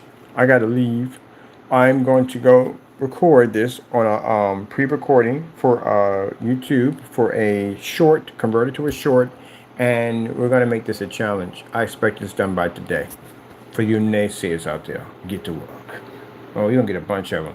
Since I've been on this side right here and I can convert these into shorts, I'm going to go and get a bunch of them. I mean a bunch of them. You'll have 5 by the day. All challenges, matching better done by the day. Oh, there's the gamer technology. How beautiful that looks. Come and play, everything's a-okay. Do do do do do do do do do do do do do. We're in eco mode, by the way. We stay in eco mode. There ain't no point burning it in high, right? Yeah. Why? You waste money on lamps. There's no point. Let me see. That's what it comes down to, people. So, you know, when I get ready to do my setup in here, ooh, man, that window screen is going to look insane. I'm going to put a light system at the bottom, at the top. It has a kind of like that kind of a cyberpunk kind of design to it. But yeah. We're not writing code. Get out of there. We're doing something simple. Let me see.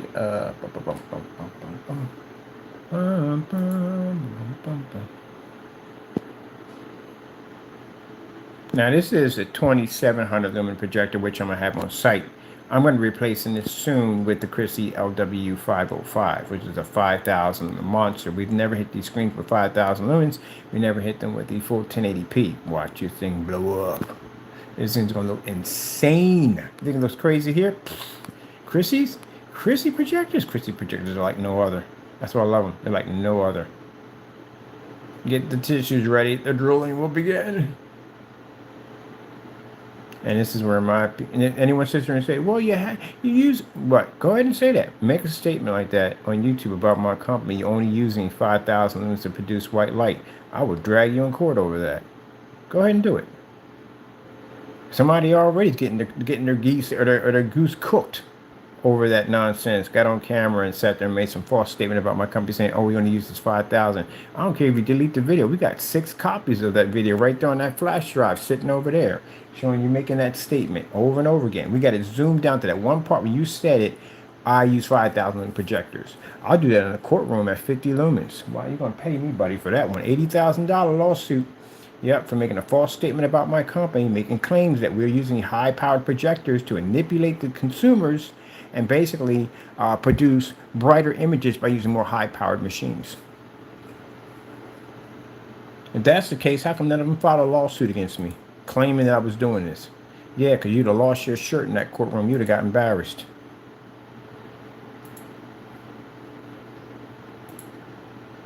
But I will be taking you to court for saying it. You should have never said it. Should never have mentioned out of your mouth we use 5,000 projector. You ever heard of Old Faithful? Yeah, we got tons of videos on that projector. Oh, look at this. Oh, ho, ho, ho, ho, ho, ho, ho. Now, my customers love these demonstrations. They love them. They absolutely love them, right? Because this is what their screen's going to look like. See how beautiful those greens are? On a projector that cost me $10.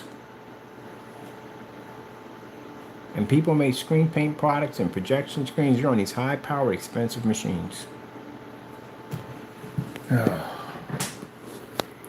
Can you tell me how to get to Sesame Place? Come and play. Everything's screen washes out. That stays the same. It's like having a little TV over there. Oh, dun, dun, dun, dun, dun, dun, dun, dun. And you show me how to get to Sesame Place.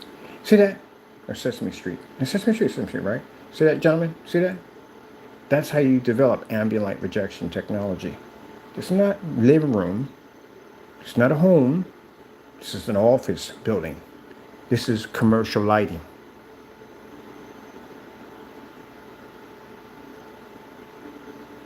See that screen? Not there anymore, right? The screen is here. Taco is stretching. Oh, I forgot to bring Chacho in the back. Taco. Stretching. Look at this stretchies.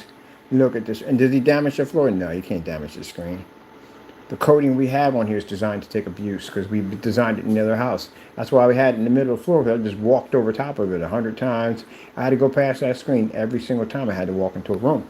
So that's what we tested it for when it was in there. And we could take a lot of punishment. And it can. Take a lot of punishment. Let's take a look at this. Camera has a really rough time in here because these lights, boom. But, you know. So yeah, we can walk on this. That's one of the things I like, that when we do the floor, that when people come over to check out our technology, they'll stop right there at the front. What are you doing? Customers did it when they came over to the house. They stopped, like, what are you doing? He's like, I don't want to walk on your screen. Don't walk on the screen. That's what it's for. You can't damage the paint on this thing. I mean, heck, if we can take a screen paint and we could freeze it into a block of ice and beat the crap out of it with a hammer, I don't think we have a problem with you walking on the screen. You're not going to be able to mess it up. You can drag office chairs across it, whatever you want. You don't damage it. That paint's designed to bleed through a surface, become amorph with it. So I should be able to do this in my office, but no problem. As you should be able to do this in your home. I think we're going to have more of an impact. I mean, our demonstrations have big impacts anyway, but I think these new setup of demonstrations we're going to be doing are going to have a much stronger impact, because it's going to show the consumer at the end of the day that we can pull up in all commercial environments where everybody else is going to be sitting in the dark at home. So if we can do it here, you can do it there. That's why I like doing the commercials. Commercials are much more brutal. Love it.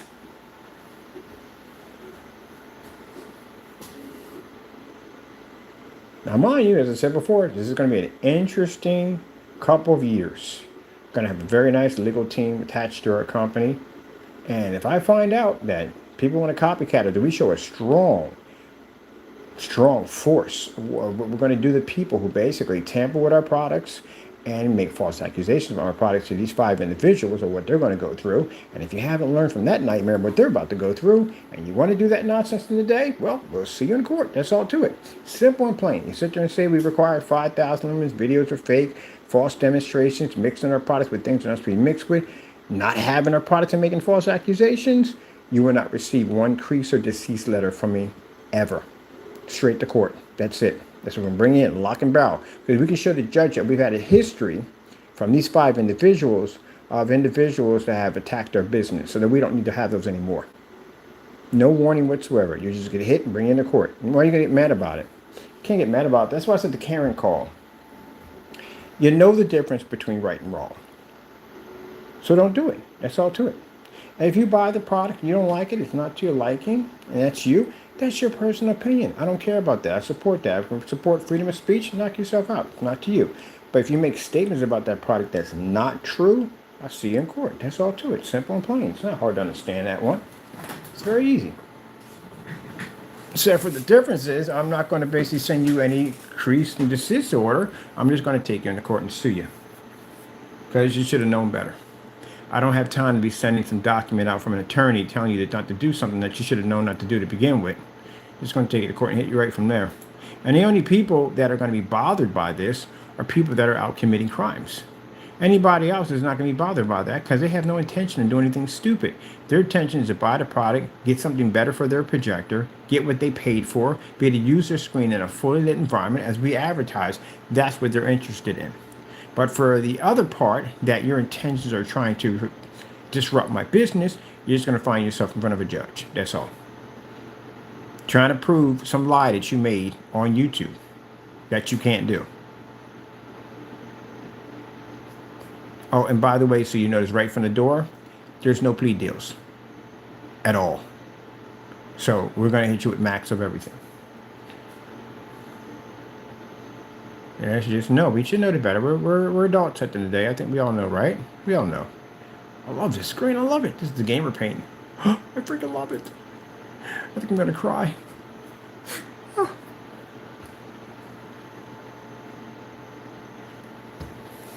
It's funny. It's interesting that if I get on camera and I have fun, like I like to have fun with my technology. If I get on camera, I'm having fun with my technology and I'm making like little sounds like oh my, then I'm gonna show off. I'm that person at the end of the day. I enjoy my technology. I have a right to celebrate my technology. Is that bacon over peaches? Wait. Is that ham over peaches? That's gonna be pineapple. That's ham over pineapple. I'm looking at that like, wait a minute, that peaches sounds interesting. Would I try? Might as well. I mean, what's the harm that can happen at the end of the day? Actually, now it's kicked in my head now, thinking like, what would that taste like? What would ham and peaches? You do ham and pineapple anyway. What would ham and peaches taste like? How come they don't put peaches on pizza? They put pineapples on there. I ask my friends all the time. We go out to eat, and the first thing they say to order pizza, and they be like, we want Hawaiian pizza, and I'll be like, I don't argue with people who get that. I don't care at the end of the day. It's what you like at the end of the day. But it's just interesting. I did try it. I didn't like it. But I asked them, like, how come you don't try other fruits like bananas or apples or something like that? And they're like, no, that's disgusting. But you try pineapples. So, yeah, you might like it. You never know. But I am curious what peaches would taste like. Oh, man, I can find the aftermath when I throw up after that. But still going to find out. Whew. And just so we don't have people thinking that we're using 5,000 lumen whopping crazy projectors. I swear, I wish Macho Man was still alive. I tell you, I would love to be able to hire him to do my commercials. I really would. I would hire him to do my commercials. I would. He was epic about everything. Epic about everything. I would love. You know how much money Macho Man would have made for him to do commercials? If he was still alive, everybody would be hiring him. Man, he put that extra into a game. Slim Jims. He did Slim Jims. Man, you gotta be kidding me, man. People are still, his face is still was in Family Dollar. And I saw his face on a box of Slim Jims. He is Slim Jims. He's literally snapping into a Slim Jim. Oh, yeah. Yeah, he could sell products, man. But anyway, let's get back to this. This is going to be a challenge today. What do we got for time here? Let's see, which one is the most difficult one we do? Let's get the OLED horse. I think that one has a crazier impact, too. Oh, let's get this thing off, because... No. Before we do this, I want to get back to my, my game slideshow. Projector's been on for 4 days. I'm just running it. It's good. Probably gonna have a problem when it had it like on the first day. We would have had that issue. Literally would have had the issue. Oh, we got this game here called Goose. Wow, Goose is insane. I can't play it right now. Let me see. Where is my slideshow? My slideshow in here. Alright, so we're going to do 100-inch screen here, Elite Edgeless on this side, and we're going to do custom built on this side. Whew, man, that was a dookie trying to figure out how to get that done. You can't touch the walls, imagine that. At least we got some experience now. We can take that same experience, add it to our page over here, so that we can figure out how we went about doing, how we designed the bolt system and all that stuff. And we're going to basically have that up there. If you want to build it, we'll have the blueprints on how to put the whole thing together.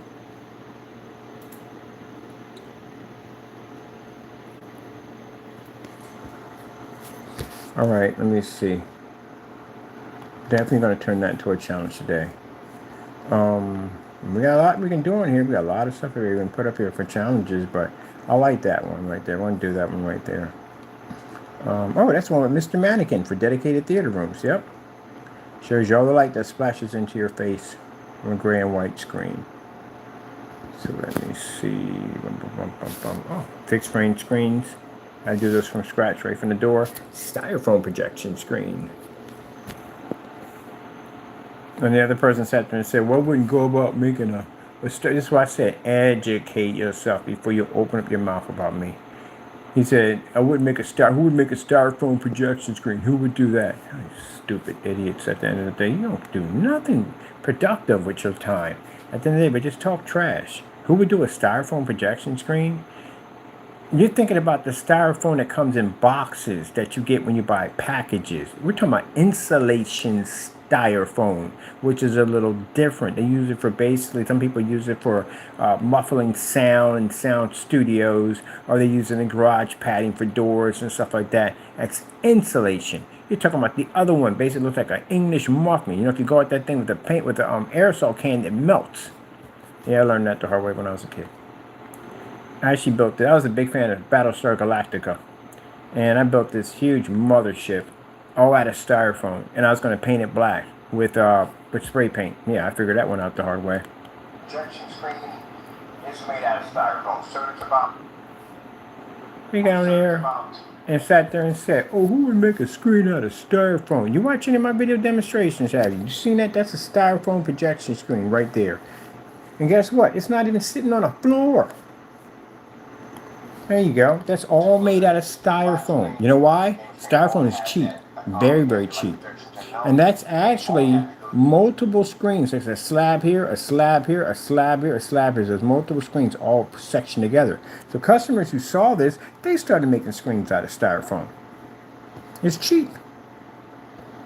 Easy to do. And with our technology applied to it, as we said before, anything we coat our technology on, including cardboard boxes, looks absolutely amazing. It allows customers to be able to think outside the box. Like bed sheets. We're the ones who started the bed sheets. And all of a sudden they come up later on talking about, look, you could do a bed sheet.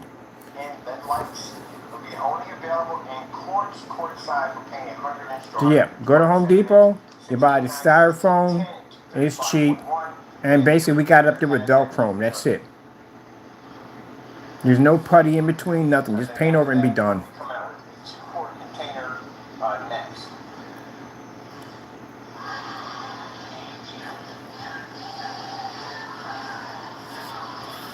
It's like they're always trying to figure out some way to just find some kind of imperfections in what I do. That's what they do. That's why they come in and constantly challenge me. When we challenge you guys, what happens? Money comes back to our accounts and you start shutting stuff down left and right. Start pulling products off your website. That's what happens. We back everything up. So we need the styrofoam projection screen. People got ideas. That's what we're trying to do. Spark off ideas. So people say, huh, I can make it out of styrofoam? Yeah, you can make it out of styrofoam. You can make it projection screens. And with our coating that we make, that's basically far better than a certified screen. Don't require expensive projectors. Fully ultra short throw compatible and weatherproof. You can basically coat that technology on whatever you want. Even your desk, and convert it into a screen, which we've done already. Pick up infinity contrast levels without spending money for expensive projectors that claim they can pull you 100% contrast levels and can't give it to you even if you're in a fully lit environment.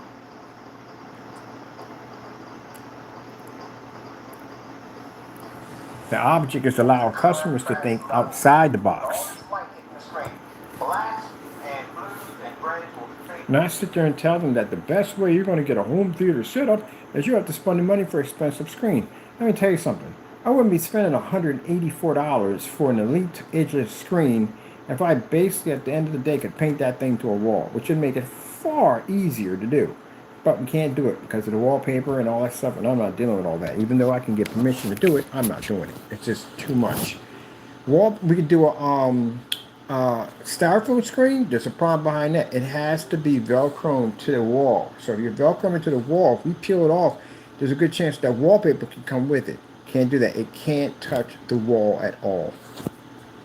So that's how we figure to build a frame system into a bookcase and hang the screen up over on that. It's going to work out much better.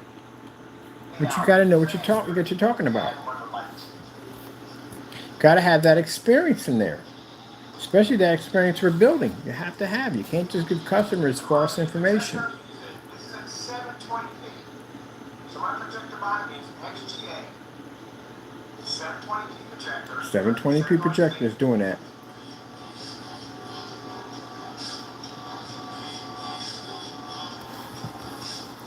And then when you have them when they're doing demonstrations, they'll show 1 or 2 projectors on 720p. Like, look, we do 720p. No, that's not enough. Because your main projector you have to depend on is a 4K unit.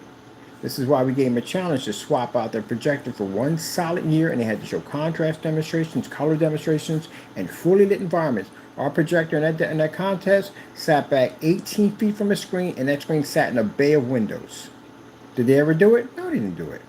and show contrast in that environment and lighten the area up. We even told him to move that freaking bookcase out of the way. Move the bookcase, move all that stuff, stop blocking that window, bring them blinds all the way up and push that light in that environment. Yeah. Next time you feel the need to do a door demonstration, how about you do us one better? Take that screen from that dark pocket in the back and stick it where the windows are at, and then open up that door and show us a demonstration at 12 o'clock. Or maybe in the morning would be better, because he has a huge... Oh, that's another thing I forgot about that too. There's a roof there. There's a roof there, and he has awning on his windows. Oh, my goodness, man. Cheat some more. Well, we'll fix that one at the end of the day. Our Halo system will be in this month.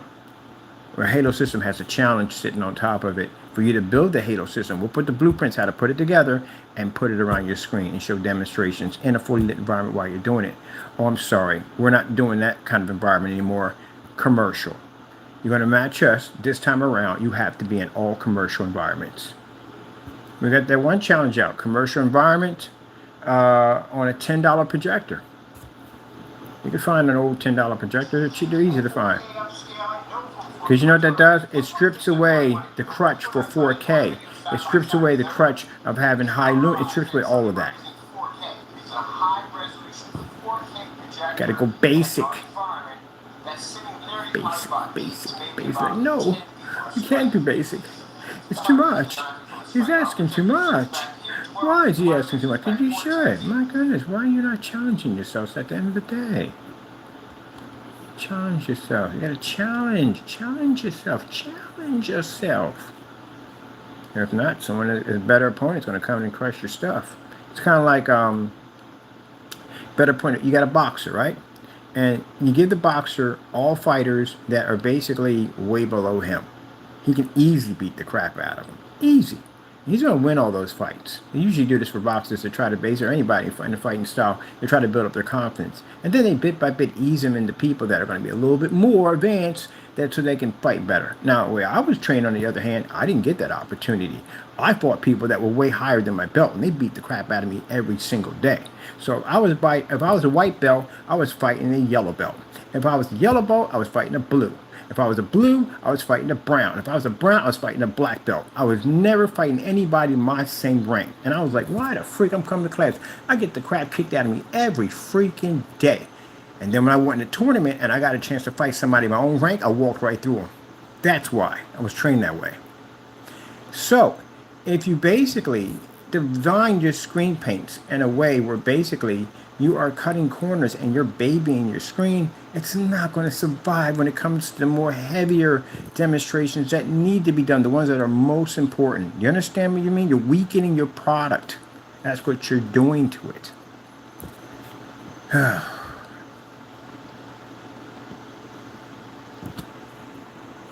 Man. And that's why we don't use high-end projectors. High-end projectors weaken your product. They weaken your product because you're used to having that high-end 4K. You're used to having those billions of colors. You're used to having that 2 million to 1 contrast. And all in all, it's still not working for your screen to begin with. It's giving you something, but not a lot. And you should be able to do this with no problem. If you can't do that, you got problems. If you got to turn the light outs on a projector that expensive, and you can't do this, you got a problem. So what happens when you do go into a commercial environment? Then what happens? That's why I'm going to give them a taste of reality. All challenges from now on are all done in commercial. If I go on a commercial property, if I'm using an old $10 projector, guess what? You got to be in there too. Match or better. And if you sit there and make excuses and say, well, you know, we can't do it, because why you can't do it? Why can't you do it? Here's your screen paint again. I told you we had all your stuff. This right here is your UV mix. Didn't do well. He claimed his UV mix pulls up good contrast levels. Problem was they had a hard time maintaining color.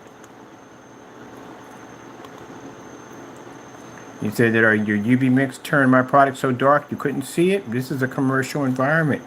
Screens don't pull up, and meters don't read in this environment. I mean, you bring my meter in here at the end of the day. I don't know how much light we push in this place. So the sad thing today that you turn my product unwatchable, this is what's going to be used against you in court for making those statements. We got tons of videos of testing your stuff on camera. And if you say in court, well, he's using special equipment, it's called hearsay. They're gonna count. You have to show proof that we're actually doing this. If not, we're actually suing you for making that statement. So I wouldn't advise bringing that up. And you're going to show proof because it's called hearsay. You have to show proof that it actually did happen. If not, then you run the risk again. You're going to get yourself in more trouble. Now, see, with your gray paint, your UV mix didn't work at all. We're showing a contrast level. You are not picking up any of the contrast whatsoever. That dark gray paint doesn't work too well. Do you have contrast shifting capabilities? No, you do not.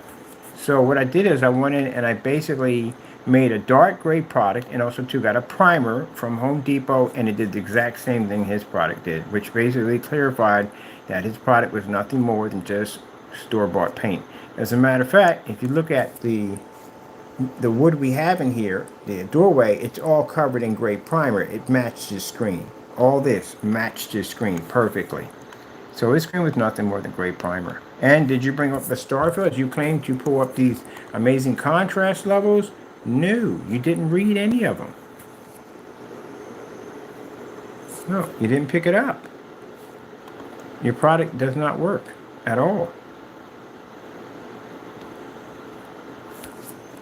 Promising your customers that they're going to get a 100% contrast level from your product is a lie. And I have you saying that multiple times. You'll have to prove that in court, that your product does pull 100% contrast level as you stated in your videos to your customers. Gee whiz, why do people do this stuff, man? Get yourself in all types of trouble.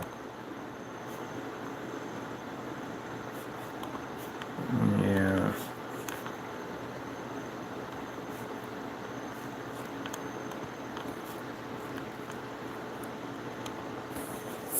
There's your screen paint again. Got on camera and cried about how, these right there, there's your product right there, there's your screen paint.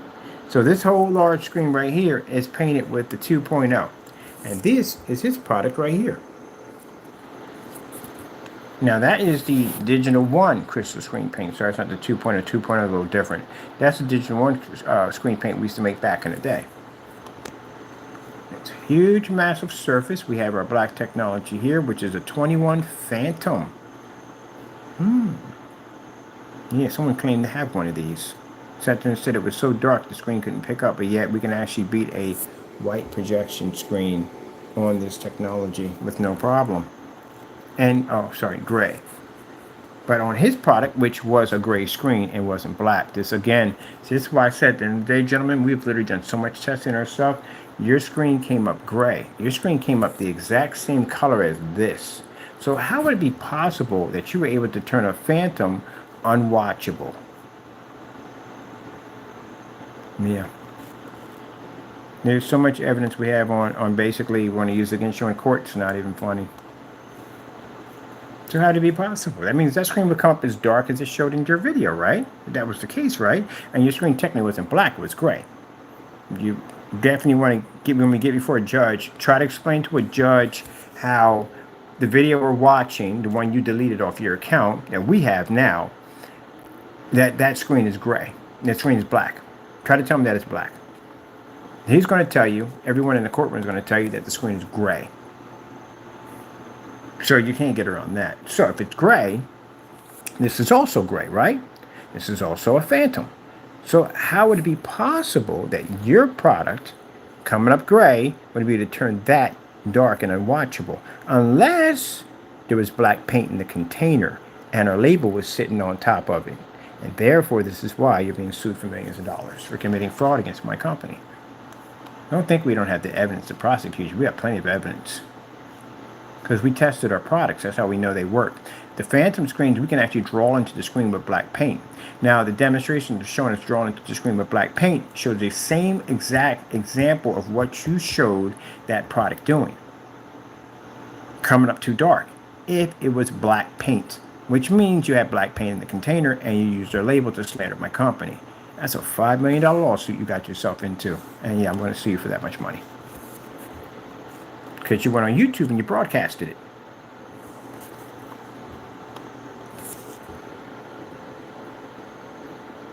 And you didn't know about these tests. We have so much test, gentlemen, that we do. It's unbelievable. So that's the argument we're going to bring to court. So how in the world did you have a Phantom to begin with, and how did you claim it to come up? Now, see, if your product was black, and it came up black, different story, but your product did come up black. Your product came up the same color as this.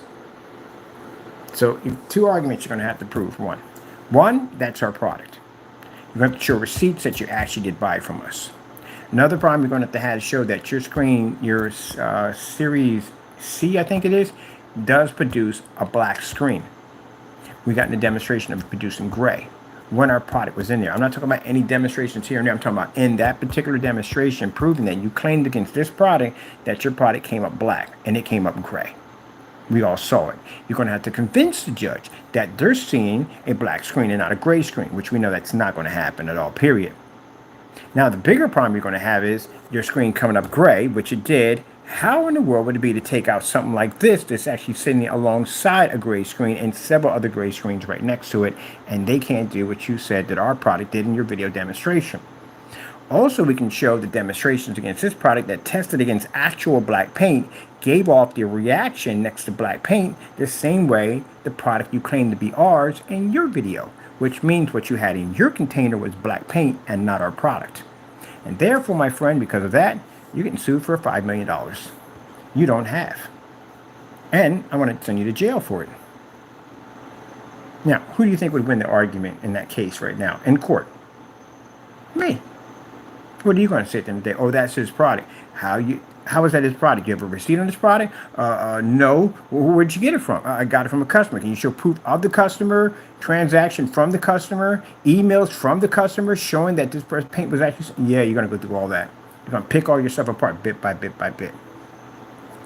Good luck. You're going to need it.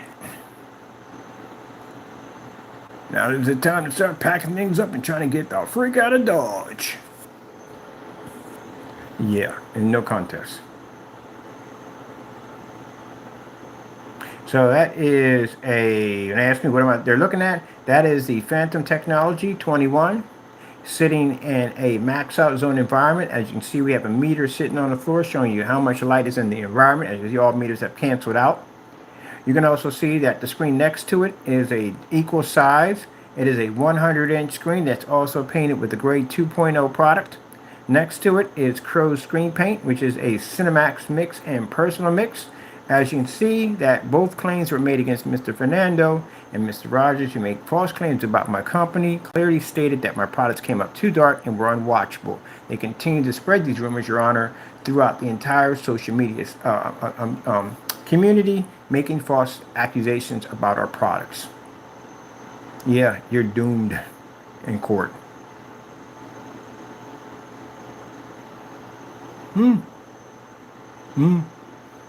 Now, of course, you're going to probably argue that, Your Honor, he's using special camera equipment to do this. Oh, Your Honor, also, too, we are suing them on the fact that they did slender company false accusations that we're using high-powered machines and special camera equipment to be able to make our screens look a certain way.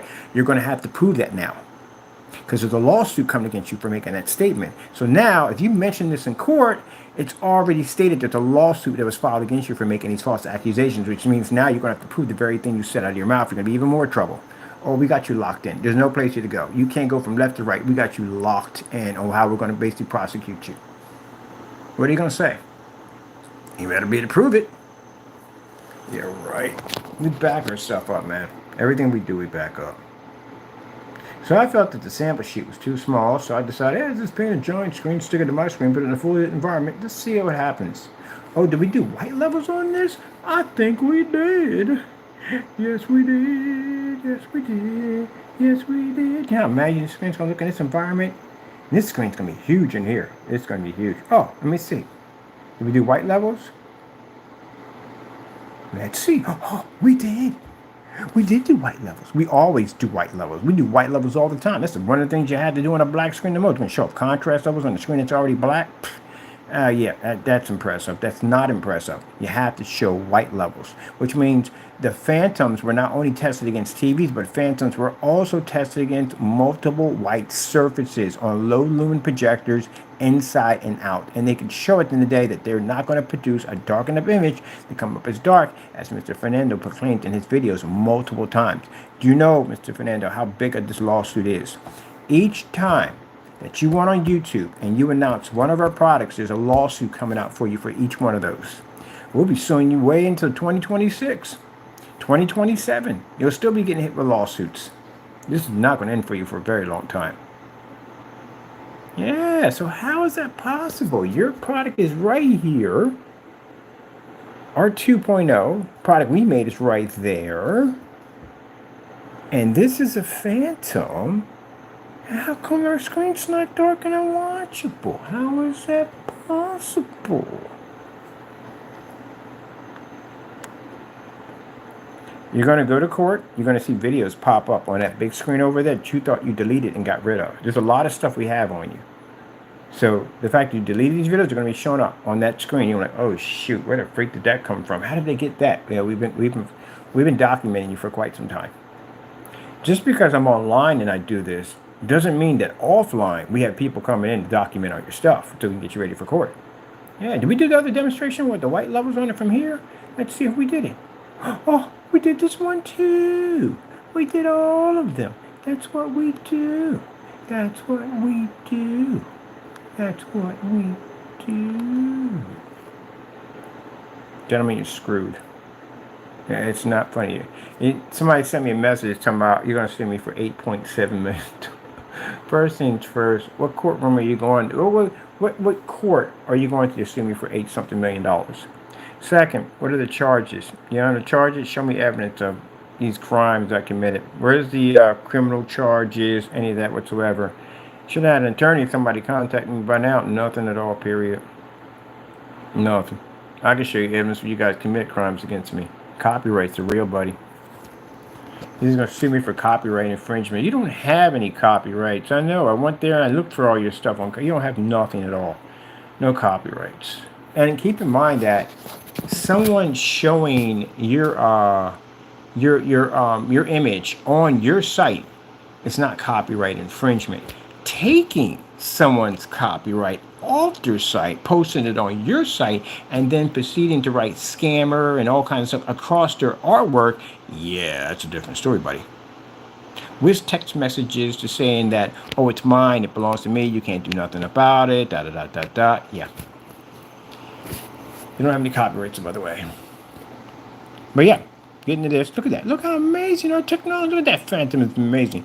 That's why he got scared when we told him we brought out an advanced version called a Legendary Spartan, which is actually an upgrade version of a Phantom. And that's why he didn't want to come anywhere near it. That's why he removed the entire state of Pennsylvania. Phantom would destroy your stuff. I mean, you're talking about a Legendary Spartan version of this that has ad tech capabilities in it. On top of that, this thing basically is going to be sprayed on a piece of glass. I think would kill your screens. You can't beat the Spartan. You can't beat the Spartan. A Spartan screens, that technology is literally so freaking insane that it could literally wipe out every screen right now. We've pretty much been through everything already. You know, we literally have been through everything. I literally was searching around for screens to do tests on. We have been through everything already. The only thing we haven't tested against was the carbon black. That's it. We've been through it all.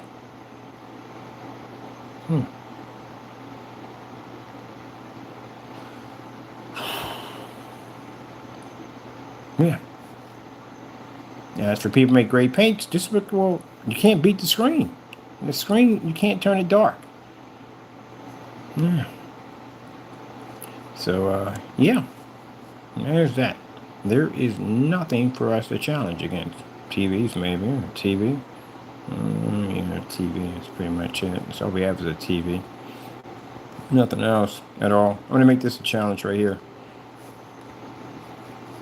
Yeah, that's all we have, just TVs now. There's nothing else. We don't have anything else. That's going to be a challenge for you naysayers today. This is what you're getting. I want this demonstration done by today. Fully lit environment, max out environment, fully lit. Your screen size is going to be 100 inches. This is what we have here. This is what you're going to do.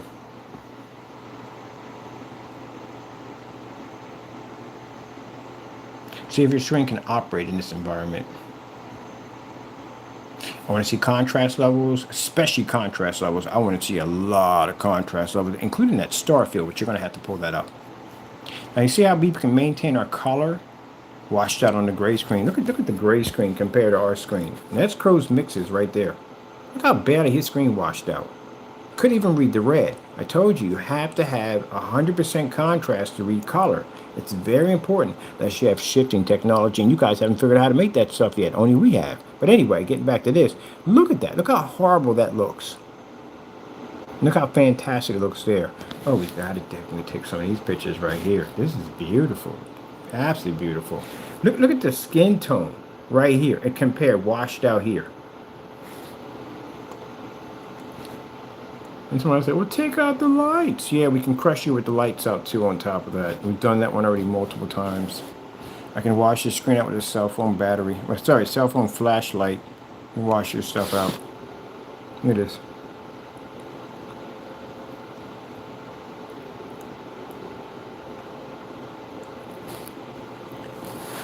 Yes, look at the flower. Look at the rose here on this gray paint right here. Look how badly it washed out. I've seen this before. I saw this. Hold on a minute. I saw this on the Frankenstein mix. I saw basically where the color was just completely washed out compared to our technology. That's why they basically stick to those high-end projectors and put you in dark environments to try to give you that whole smoke and mirror effect.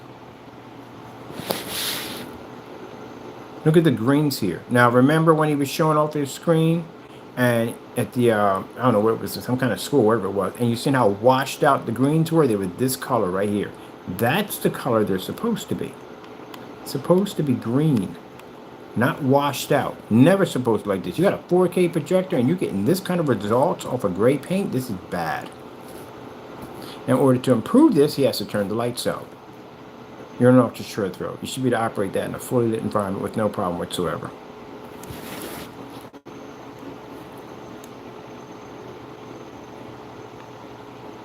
Paint didn't do it, Mr. Fernando. It did absolutely a horrible job. Brought it down here for testing. Could not get it to work for Jack. And mind you, I have more projectors than you have. I have more environments than you have at the end of the day. Again, you don't do these tests, so we put your stuff through everything that needed to be tested. Give your product a fair chance. I put you in the same exact environment my screen sits in every single day. This is where our technology has to go through. Because if it doesn't, we can't operate here. If we cut the same corners that you do every day, we end up like this. I don't want to be this. I want to be that instead. So that's not going to work for me.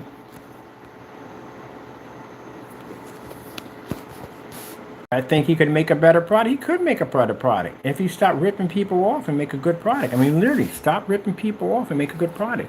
Stop cutting corners. What goes on in your brain sometimes, I wonder. Devil's got to live in there rent-free 24/7 because you're nothing but shenanigans, man. Not the good kind, the bad shenanigans. Why would you even make paints that do stuff like this? Gee whiz Louise, man, that's awful. Look at that color washout. We're on a 720p projector. That's a Supreme 7.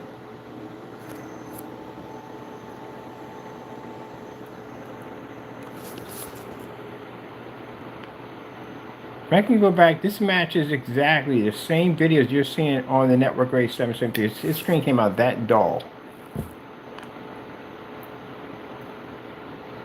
How did you even pass it? I wouldn't even have passed it. I wouldn't even have sold it. I wouldn't even have showed it on a YouTube channel yet. I'd have went back and did some more testing to make sure it's working properly, and then I would have displayed it. I think the problem with him at the end of the day when it comes to paints, and this is true what most people do, they feel that because they can see it, it doesn't have to be great looking, you know. I've seen these all the time when I walk into restaurants and stuff like that. They have a screen up there like this. And because they have an ultra short throw projector, they figure they're going to pick up. It's a 3600 lumen projector. But they think because they can see it, it's still acceptable.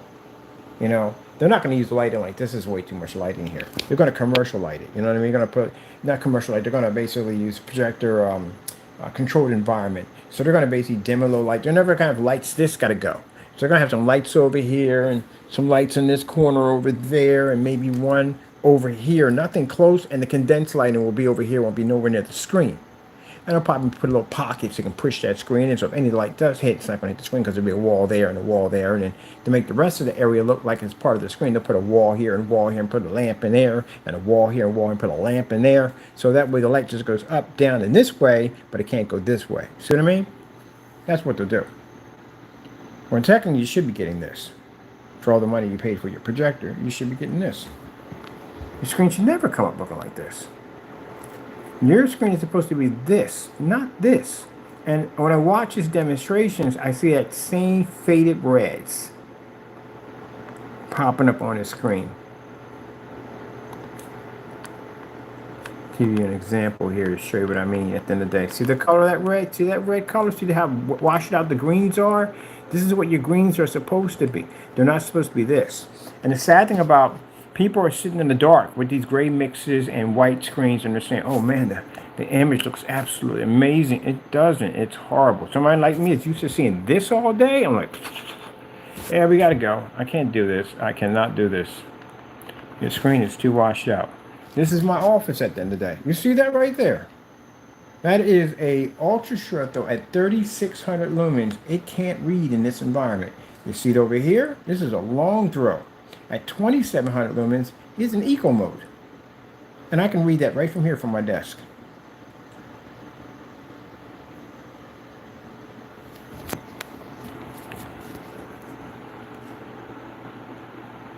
And we say, well, a gray screen will do better than it can't read the contrast. That's the problem. It can't read it. It can't read the contrast. It's the domino effect that triggers off. Everything else goes with it.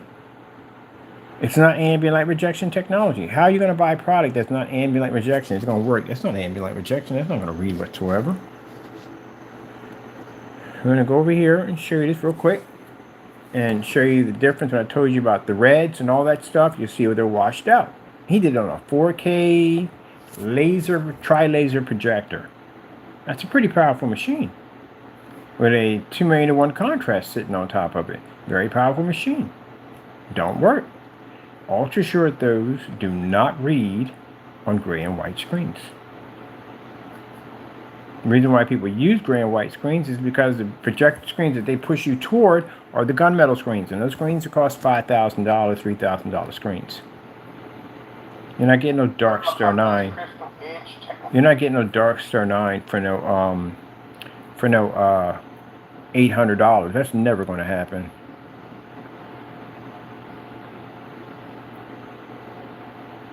And his hoodie is literally brighter than the red in the background. Look at the color of his hoodie. Look at this. His hat, when you get down a little lower, you see his hat. His hat is blacker than the blacks that they are showing off in the video. Look at the bookcase.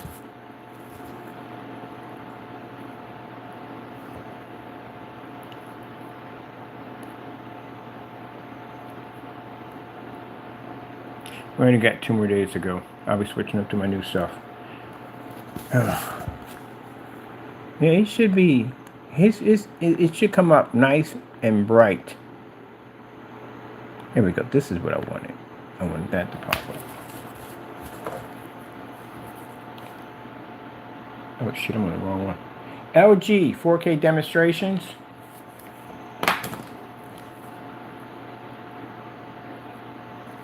Now you see the red here.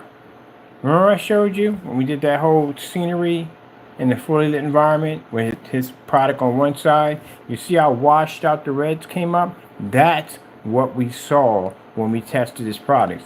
He turned around and did the demonstration. Mind you, what we had was not a Cinemax in the environment. We had a completely different screen paint. When we had all 3 of them together, they all had the same reaction. They all washed out the same way. That's another test we had to run. What's the difference between the three products we have here? Are they going to show difference and better contrast, better white levels, or what's going to pop up? No, they all did the same thing. And they all blended into the network grade 773. Now, if you look at his hoodie is literally redder than the red you have here. His hat is darker, which shouldn't be, with a 2-1 contrast, than this woman's hair right here. It's washed out. You're selling an OLED TV, and this is the TV you're selling. You're not going to sell many of them. Now, that's the problem you're going to have. That's washed out on a 4K laser projector. So, no, that should not be that way. It should never look that way. Reds are supposed to be reds, not washed out. That's how it's supposed to look.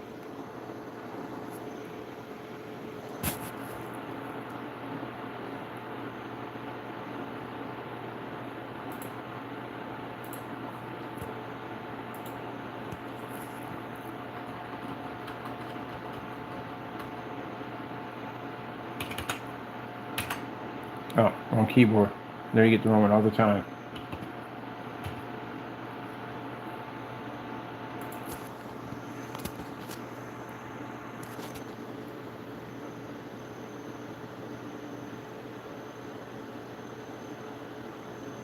You see how dark this environment is?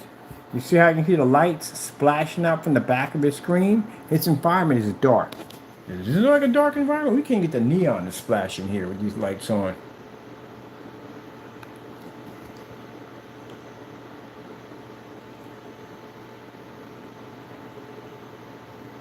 What was this one?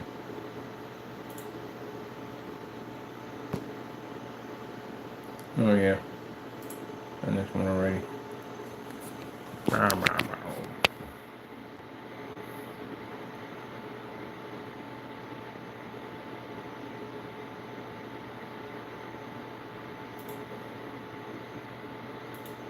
Yeah, it's a shame. Shame a lot of people got ripped off. And ain't no way for them to get their money back. There is no exchange, there's nothing there, so that's why I'm glad we got our stuff at the end of the day, because man, I couldn't imagine, man, navigating that freaking circus show at the end of the day. There's no way in the world. It's bad enough I went through enough headache at the day trying to pick out my projector. This is when I first started our products. Because, you know, I went through the same headache as everybody else did. I went through the nightmare of trying to figure out what projector to get. Do I have no contrast? And pneumatic? It was a freaking headache. Do I need HMI? Do I don't need HMI? All that. I went through all that headache to figure out. And then finally settled upon a white wall. And it was absolutely horrible. I'm like, oh my goodness. I'm coming off this freaking PC, amazing graphic cards, 2 high definition 1080p monitors to a white wall. This is not going to work. Gotta have something else. It gotta be something else. My buddy was like, oh, but they make a YouTube paint. Got up there and find out that they don't even make that particular product for the YouTube paint. It's not there. I'm thinking like, what am I going to do? I can't go back to that white screen. And literally, I was definitely thinking about selling my projector and getting my 2 monitors back somehow and just walk away from that. I wasn't going to be bothered with no projectors no more. But nope, the Lord had plans for me. It was plans for me to be here, for all this to happen. It was destiny. Because he's the one that talked to me in that situation, said, this is what I want you to do. This is what I want you to make. And lo and behold, this is where we're at, while we're here. You know, yeah, it had something to do with a $3,000 screen, because that's the first thing that came up. My buddy had a $3,000 projection screen. He said, why don't you get one of these? Like, man, I just depleted my funds, man, on a freaking gaming PC. Like, I ain't got no money for a $3,000 screen. And he was like, well, anything else? I said, because I can't go back to that. And he said, well, you know, they got a free paint you can make. Yeah. If the Lord never whispered to me, if he never told me what to do, see how that green? It's supposed to be green. It's not supposed to be washed out. See how that blue looks? That blue is supposed to be blue. Not supposed to be washed out. Not supposed to be faded. That's the sad thing about it is people deal with this nonsense at the end of the day because they feel that it can't get any better. I'm stuck with this. So let me fix this by turning out the lights. And he's on an ultra short throw projector that's designed to be used as a TV, and I'm on a long throw 720p XGA projector at 720p.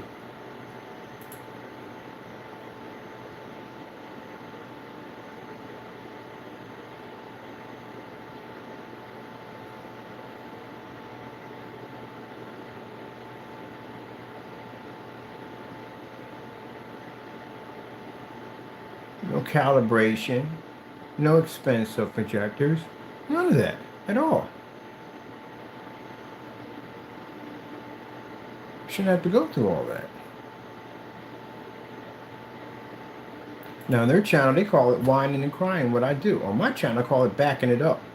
I call yourself whining and crying because every time we put out a challenge, we don't see it being done. All we see is nothing but crying.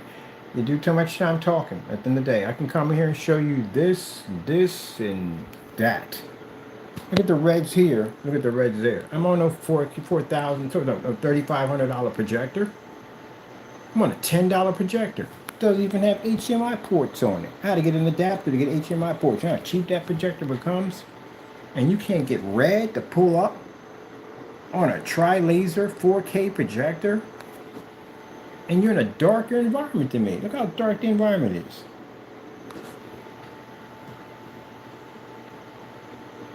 The only LED lights that can pop are the ones that are underneath the black cabinet. That's because there's no light underneath the cabinet. Look at the ones around the baseboard. They don't even fire up. Yeah. So when I bumped into this guy, the guy came into my room wanting our ingredients. And I went through his channel. I was looking at his stuff. I said, oh, he just gives away free paint and that's what he does. And we just went about our business. That's it. Then he kept bringing me up. He kept bringing me up and talking trash and bringing me up. And it's just been, from here on in, I was just constantly just crushing him. Every time we crush Jamie on every single topic, we crush him. And we've watched him remove videos. We watched him cancel this, cancel that. And then he wanted more abuse. So we started buying his stuff up and bringing it over for testing. And his stuff just failed every single time for testing. Just kept failing. Then it got to a point he got scared of that. And he just started canceling orders left and right and giving us back our money. Got the receipts to back it up. Then he cursed us out in the receipts. Then he started doxing addresses and committing crimes and breaking the law. And now this is where he's at right now, in a bad situation. All because he couldn't stand behind his product. Look at the other one. He talked all this trash about his product being #1 best black screen paint on the market. You can't even sell it. And if people come to your door and ask you questions about the product that you made, you call it harassment. Oh, they're harassing me. Or how they're harassing me? They're asking me questions about the product that I can't tell them because I don't even know what's in it myself. That's not harassment. It's just you can't back the product up. You ain't the first one I've seen basically rise and fall. You won't be the last. But my technology will always be here. It will stand the test of time. And when I die and take and leave this earth, someone else will take its place and make it far better than I could ever make it. Because that blessing will be passed on whoever God chooses to give it to.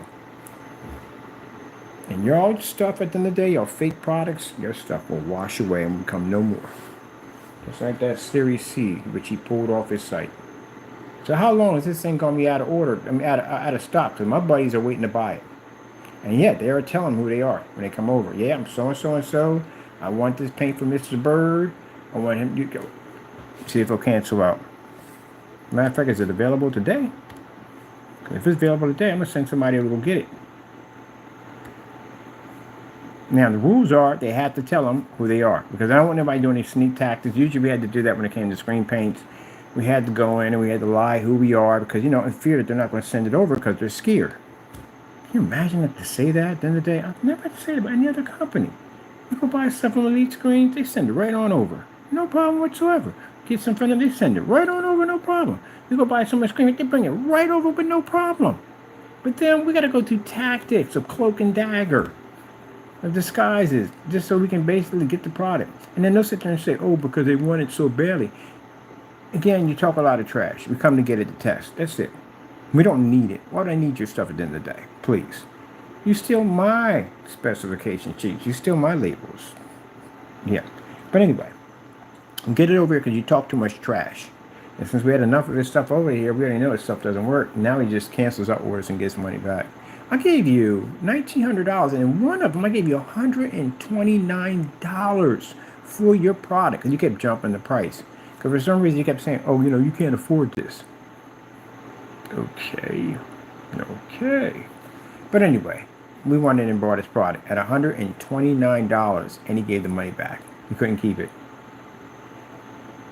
Can't send me anything in the mail. You got 2 counts of post office fraud charges sitting over top of your head, so you don't want to fall to that freaking craziness, right? So what are you going to do? If we place an order right now, you can put the money back in my account. That's what you're going to do. And you can't ship it over because it doesn't work.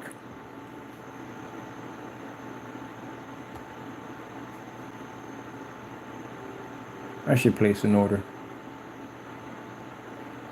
And Mr. Fernando, when I place this order, it won't be streamed. We want to do it where you won't see it coming. So let's see.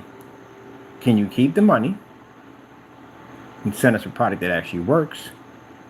Which, you know, if you don't, I already got it set up already for another account for post office fraud charges. So it better be exactly what I ordered. I'm going to record and document everything. Or you can give me my money back, which you will. That's the only way we get in reality. When they're talking a lot of trash, at the end of the day, I don't have to do the back and forth, Mr. Fernando. All I have to do is just give you money. You give it back to me. You can't keep it because your product doesn't work. Now, you bought the 2.0 from us, right? Remember? Yours came out of the batch number. We had the whole recording and stuff, and your stuff being tested and everything. You're going to court for that. You know that. You violated the batch number. So you're in court. Let's try to convince a judge that of a 5-gallon container, yours came out different. Good luck on that one. Why are we taking it to small claims court? Yeah, $12,000. Just taking them to civil court. Civil court, we get $80,000 out of them. I mean, it's an open and shut case. Might as well. No, forget it. No small claims court. I'm going to take you to civil court. I'm going to sue you for 80 grand. It's an open and shut case. He's got to prove to a judge that of a 5-gallon container along with all the other customers actually showed off their product, that this product came out tainted, and you can't win that. So, yeah, I'm going to get you for 80 grand. Or 100 grand. Do 100 grand? I'm going to see if we can get $100,000. Because they got a cap limit to what you can get. I'm going to see if we can get 100 grand. Let me see. Oh, blah, blah, blah. Is this product available with this paint? Let me see if we can get this stuff. This black paint's available. Because they're contacting them. They're contacting them, asking when it's available. And when they get it, they're going to ask questions about the range gain. Because that's what everybody's hitting about, that range gain. So let's see if we can get this black paint. Because he's been fighting this. We've been through this before. I've literally been through this with this guy before. We've gone to his site. One time he talked all this trash. He shut his website down for months. Like 6 months his site was down. I'm like, okay, when you gonna open up the site? He's gonna open up. When you gonna open up the site? I literally got videos showing him. We try to come to the site to buy his products. Look, if you're gonna talk trash at the end of the day, at least be to back it up. Yeah, he shut his site down for 6 months at a time. And he kept coming up with this. We're gonna open on this date. We're gonna open on that date. And yeah, that never came to light. And I was like, man, for goodness sakes, can you please try to keep the website open for like 6 months at least? Told you, sold out. He can't sell it no more. I'll check back next month. See if your product is available to buy. My people will be coming through to get it. They're in different states, so you know that. Told you, I got friends and family in all 50 states. So we're going to get every single one to come in and start buying from you for that black paint. Yeah, best black paint on the market. My foot couldn't even withstand our technology at the end of the day. He was so scared, he was scared to go against our products. Can't sell this, Sutton Kellogg. You ain't got that technology at all, period. You know you ain't got lied about that. Called himself having FLE technology. He ain't have that either. All right. Let's see if this product is going to be available by next month. I got people watching it already. See if we can get our hands on that black paint. Now, mind you, Mr. Richmond, we don't want your product at all. We know it doesn't work 100%. We already seen the videos on it. It doesn't work at all.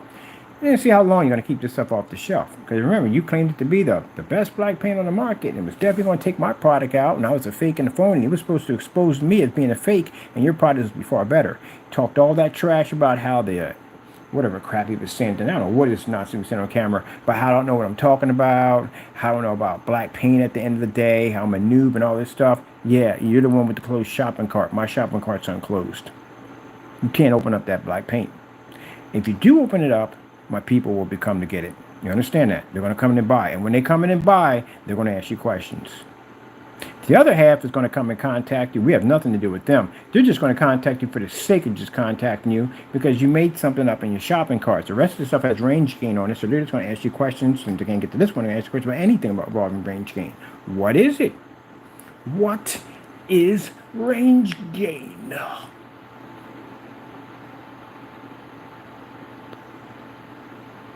Can't find it. Hey, there's my motherboard. That's the blue motherboard I'm buying for my PC over here. I'm gonna pick it all blue. Make it all blue, make it all new. Blue, blue, blue, blue. Yeah, it's just a simple, basic question. I don't see why it's so hard to answer that question. What is range gain? YouTube. Oh, we're on YouTube on that side. All right, I'm done here. Got things to do. All right, I got my screens already picked out already from the door. I was hoping to get a challenge from this product. Nothing at all. No challenge at all. They didn't say somebody make a black paint for us to go against. Nothing at all. Close the paint down. Jeez, man. And they made it impossible for us to buy it because he was afraid. When are we going to get a challenge one day? Are we ever going to get a challenge for our technology? Oh. Just make that, go back to this. We're going to make this another challenge for them. Ever going to get a challenge for our technology?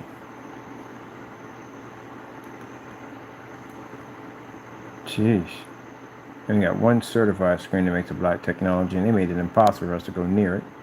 And then the other one right here, this guy right here couldn't even keep this stuff out. How long has this stuff been out around? It hasn't been out a year yet. And that's it? You're already folding up the towel and quitting already? That already? You quit already? Gee whiz Louise, man. This still lasts a little longer than that. The sad thing about it is, if I basically sent my people to come get her, anybody wants to go get it for us and bring it over here to us, that, we got a business post office box. Business, virtual mailbox. We set it all up. Yeah, it could have been sent there easily. Never got it. Anybody tried to get it, got turned down. Every single person got turned down. And now it's harassment. I found out the person was doing the testing, some YouTube test that was going on. He had a problem getting it. Gee whiz Louise. This is why batch numbers are needed. That's why. Sure. Thought you had something at the end of the day, Mr. Rogers. I thought you would give me a challenge at the end of the day. Shut down that quick. 8's been out longer than you. At the end of the day, 8's been out for years. No challenge whatsoever. Oh well. Screen paints won't give me the challenge. I guess I'll just wait for another certified to pop up with a black screen. Matter of fact, let's go hunt for a certified black screen. Hopefully we can find some of these screens. I wonder if Elite screen's got a black screen. Oh my goodness. Oh my goodness. Sometimes my heart rattles when I think about, because we can have access to it. Can you imagine if Elite screens, I swear, if they have a black screen, I'm going to get me a sample right now. See, that's the kind of excitement when you can't back down on your screen paint product. You can't be scared of competition. You can't be. You're showing those kind of results at the end of the day. You know what you've done to yourself, Mr. Rogers? You have tainted anything you could sell right now. You have. Because I'm the one you talked all the trash about. You're the one that came up on camera and talked all this trash about me, about how your product is better, and talked all this blah, blah, blah nonsense on camera about how the, whatever, Saturn and the moon, the equal and other stars, all that nonsense, that dumb nonsense you were spewing all over YouTube, how we didn't know what we were talking about. And here you are, you already burnt out already. You're calling it quits. So anything you bring out right now, it's not going to sell. You failed against us. We're the ones you don't want to fail against. I'm the last person that you want to fail against. You want to have victory over somebody like me. And so anything you bring out, no one's going to touch it at all. And I can easily get you to shut your shopping carts down with no problem. You shut your shopping carts down all the time. You canceled all the orders with the goopity goo. You canceled orders with this other product over here. This new stuff. You have that PSP product, or you canceled that nonsense and removed the state. I can't ask for anything better than watching somebody remove an entire state because of a product. An entire state. That's how fear they were. What's the new stuff you're going to make now? Can't make FLE. You can't call yourself making that up. That's out of you can't make that. The Sun Killer. Can't make that either. So what do you got left? So anything you make, you can't sell it. You talk too much trash at the end of the day. That's what happens. That's what happens. You flew too close to the sun with them wax wings and you figured out, hey, I'm in a wrong situation. I'm doing too much at the end of the day. Yeah, you did too much. All right, let me see. If I get these screens of excitement. I hope they got one. Oh my goodness, it'd be a birthday present to me. My birthday's coming up. To have a black screen, certified, to test against. You know how happy that would make me at the end of the day? Gentlemen, you think I will back down? If a high professional, well, yeah, Black Diamond came with a high professional screen. I'm trying to get my hands on that thing. Do you think at the end of the day I'm going to back down, pull my products over a screen paint? No. No. Heck no. It's a challenge for me. All talk, no heart. That's what it is. You're one of those soldiers at the end of the day. All talk, no heart whatsoever. You don't go fight in the battle, do you? You just stand up on a hill and just cry out, oh, I'm the warrior. I can fight everybody. I am the warrior. That's you. You don't go down there and fight. You have two sets of kings.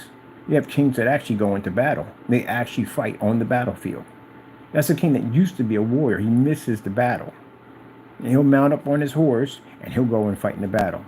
Now, if they kill him, that's the end. They automatically, they take over. But he don't care about that. He's a good fighter. He's a good warrior. He was a warrior before he was a king. That's a person I would stand behind 100%. Not a king that would sit up there and call orders out and he's afraid to go into the battle and fight. What Troy said, imagine that, a king that fights his own battles. Imagine that. There you go. And that's what you are. You're a king that basically cowers on his throne. And kings that are real kings, they went into battle and fought.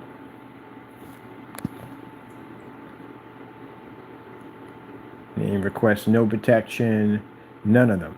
They went in and fought. That's a true king at the end of the day. Like King David. King David fought battles. He didn't sit up on a throne somewhere. He was in battle. He fought wars.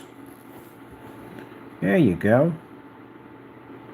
Let me see. Elite screen, black screen. Okay, come on. No whammies. Remember that TV show? No whammies. I like the old black screen. Come on, have some black screen. No, it's not. It's a die. It's an armor. I need a projection screen. I know they got to make one. They've got to be making one. If Diamond has a black screen, they got to make one. That'd be crazy for them not to make a black screen. That's insane if they don't. You got to have a black screen. This is the part that drives me nuts. This is where I'm sitting here with a cup of Joe. I don't drink coffee, with a cup of tea. And I'm sitting there just scouring. Like, the naysayers don't want to dig up things at the end of the day. They talk a lot of trash, but they don't want to dig things up. Me, on the other hand, I always carry a shovel. I like to dig things up, so I will scour the internet trying to hunt down other black screens that go against my technology, like the screen I found over in England. Was it England? No, sorry, Ireland. My bad. Sorry about that. Over in Ireland. So yeah, I hunt for screens. Elite screens, if you get this, if you watch this video, and if you hear about it somehow, this is what you do. Please make a black screen. Make a black screen and make it so people can get their hands on it for testing at the end of the day. I mean, that's kind of crazy at the end of the day, but I mean, if you're basically going to say yourself is superior, I mean, you should have it so people can get their hands on it. Not make it outside the range. The screen's like super crazy expensive. But make a black screen. Please make a black screen. Any certified company, make a black screen. Make a black screen. Whew. One day. No black screen. Black projector screen. Black projector screen. Nothing there. Daylight.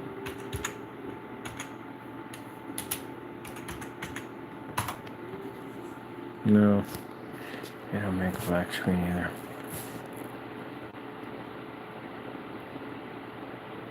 We already have that screen. Literally, we have it already. Oh well, might just concentrate on the technology of engineering. No point in basically, we're not going to get what we want anyway.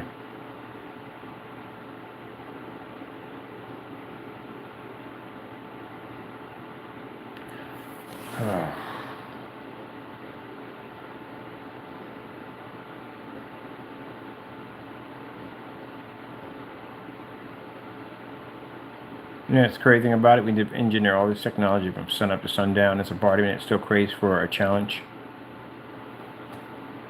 Somebody make a black paint. Somebody make a black screen. Something at the end of the day. Challenge me. Gee whiz Louise, come on. Even if I lose, it's still a great opportunity at the end of the day. But the problem is you'll have to match all my tests. And my tests are up there. I mean, when we pretty much put all those tests, those matching better tests, we kind of put the bar a little too high. Kind of admit I messed that one up a little bit. No, we had to. When we don't basically test our stuff, we have to go berserk when we go testing our technology. It has to be done. If not, I have to push my stuff to the limit. But by doing this, in order for a black screen to be equal to our technology, for them to go against us, you have to be able to beat our matching better demonstrations. And that bar is very high. So what's going to happen when the black ad tech launches? What's going to happen when that screen comes out? Again, as I said, they eat sunlight. You know how long it takes to understand the physics of getting a screen to be able to read through sunlight?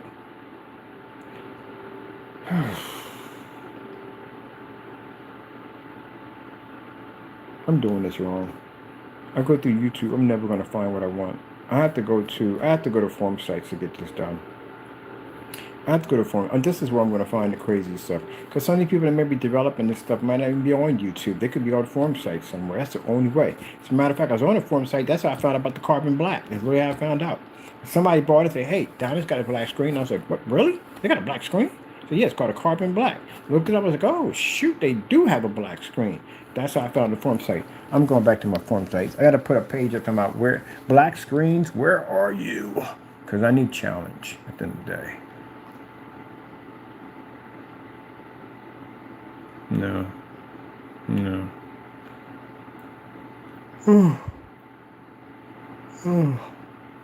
You will never find a black screen. They challenge our technology. At the end of the day, yeah, somebody's not going to cancel out. For goodness sake, it's not going to remove entire states of Pennsylvania. Come on now, to keep us from buying their stuff. All right, we got things to do. I got things to do. I don't make this video about that at the end of the day. It just frustrates me at the end of the day. Like, come on, we've been doing this for 8 years with this black technology. Are you kidding me? Like, we don't got anybody out here, anybody that challenge our technology. I mean, come on, somebody at the end of the day, make something at least at the end of the day. Come on, give us a challenge at the end of the day. You know, it's funny because people sit there and say, oh, you're bragging. No, I need a challenge. I don't want no freaking crappy demonstration like this joker did at the end of the day. Dark environment, screens coming up gray. Show me something. Because if you think at the end of the day that you're basically going to be the up top of my cat, it's never going to happen, man. I'm too well implanted in. Up here, people don't know who you are. They don't know our technology today. We have too much research, too much history on our technology for anyone to come in and say, oh, we can do it in one day. That's what he tried to do. He tried to come in one day and try to say, oh, I can come in and beat the screen. Man, it takes more than that, man. It takes years and years and years of research and development to reach that peak point. You can't just come in overnight and think at the end of the day you're just going to basically tear down everything I built. You lost your mind. Yeah, of course he was terrified to come against my screen. I can just engineer something in 20 minutes and just take your stuff out. Rather than that, when I mean somebody make a good screen again, I mean someone makes a good product, at the end of the day, something I can go, wow, man, that's freaking amazing right there. I like that at the end of the day. There's a few people right now on Facebook that are have these screens that I like. And the guy said, well, man, my stuff is nothing like your stuff at the end of the day. I said, yeah, but it's good. I'm watching your stuff, man. Your stuff is nice. I'm watching your stuff with the window open. You got the curtains pulled back and everything. I respect stuff like that at the end of the day. I don't go in there and go, oh, yeah, man, your stuff is trash because our stuff is more superior. No, I don't say that. I give credit where credit is due. That guy called Pro HD, that's one of the best gray paints I've seen in a while. Very, very nice. Beat the crap out of Crow stuff. Pro HD, not Pro HD. Pro HD. Their product, way better. I did a test demonstration against this product, way better. Very good, great paint at the end of the day. I've seen some good products out there. Like I said, Dark Energy Abyss, amazing screen. He made screens, amazing screen at the end of the day. Mighty Brighty, like their stuff at the end of the day too. They made some great screens too.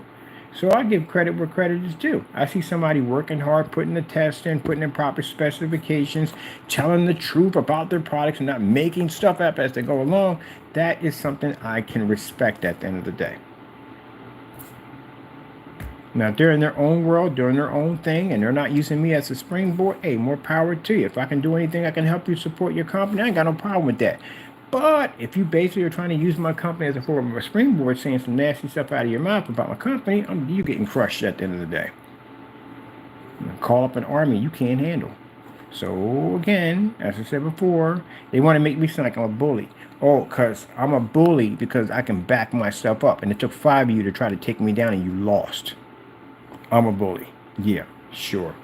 You're just mad at the end of the day because my stuff is better and I beat the crap out of your product. And y'all can't even, your products don't even stand the test of time. You already locked that shopping cart already. Gee whiz Louise. Talked all that trash. I don't like that when people talk a whole lot of trash. Nobody likes that. When somebody talks a whole lot of trash and then they can't back it up. Can't back it up, back it up. When I put my screens in here, them things are going to be absolutely gorgeous. And we're going to use cheap projectors to do the whole setup. I spend no money for no projectors. I'm still don't like the fact that I got to spend over $10 for a projector. When I spent $10 for that, I wish I could get another one of these in short throw for $10. That'd be nice. Let's go in here real quick.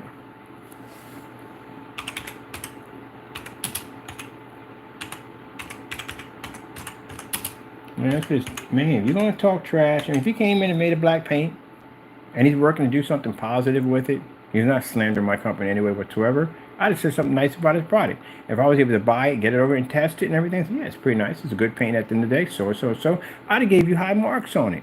That's what I would have done. But no, you came in talking all this trash about my company. I'm a scammer, it is. My products are fake. Your product is far better than mine.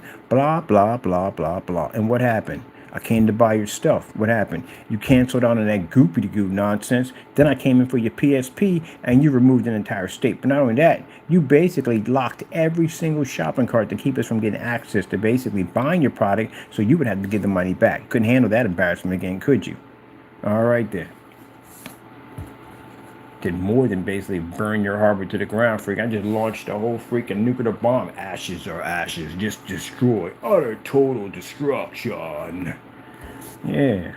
Make something else and talk trash again. See what happens to your stuff. Locked shopping carts. Locked shopping cart. Do do do do do do do do do do do do do. And all you people that supported that nonsense at the end of the day, good luck buying that mess. Oh, you can't get a black paint from him. He doesn't have it anymore. I have people coming out, I'll buy his product. Go ahead, knock yourself out. Go ahead. We don't care. We still get paid at the end of the day. Because we are the real deal. We are the real deal. These are all copycats at the end of the day. Customers who have our technology can show our product off with pride. Can't show that product off with pride. You don't even know what the gain is on the thing at the end of the day. And the other one at the end of the day, well, yeah, his stuff match house paint. Good luck on basically boosting that one in a form site. Every time they go in, they call them house paint boys. Get out of here, house paint boys. Can't be in here with that house paint. Look at this. Cancel orders. But pitiful. Trust me, you can call me like a man. Pitiful. Can we back it up? This is how many cancel orders we literally have on them. What you just saw is nothing compared to the cancel orders we have on. I don't know how many I got on the other one. It's a lot. It is a lot. Look at that. See all those? Those are all canceled orders. Stacks of them. They can't back the products up. All the way over to the window. From here, all the way to here. Stacks of cancel orders.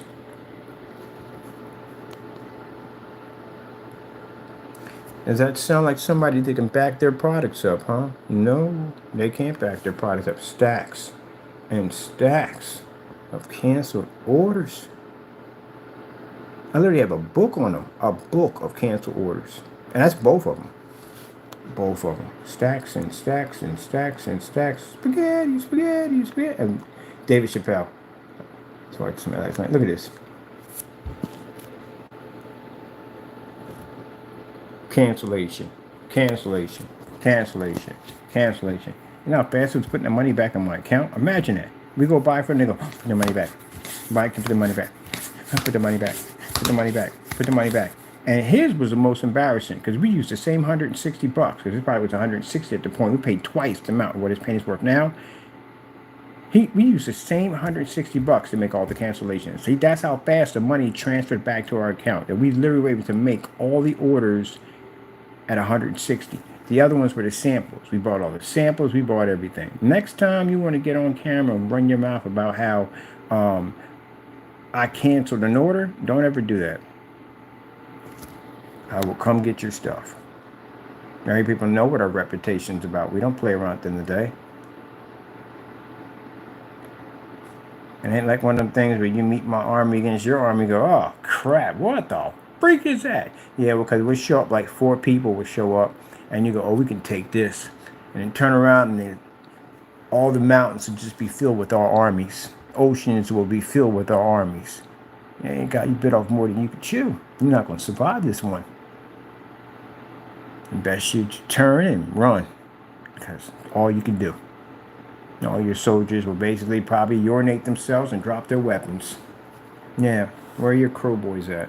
Nowhere to be found. Where are your supporters at? Nowhere to be found. Nothing but mountains of cancellations. I'll take this to court if you ever open your mouth and say, well, hey, you know, he didn't want to buy our products because he's a... Go ahead, so make that statement in court. Say we were afraid to buy your products and see what happens. I bought your stuff. Couldn't back it up. How much of my stuff did you buy from me?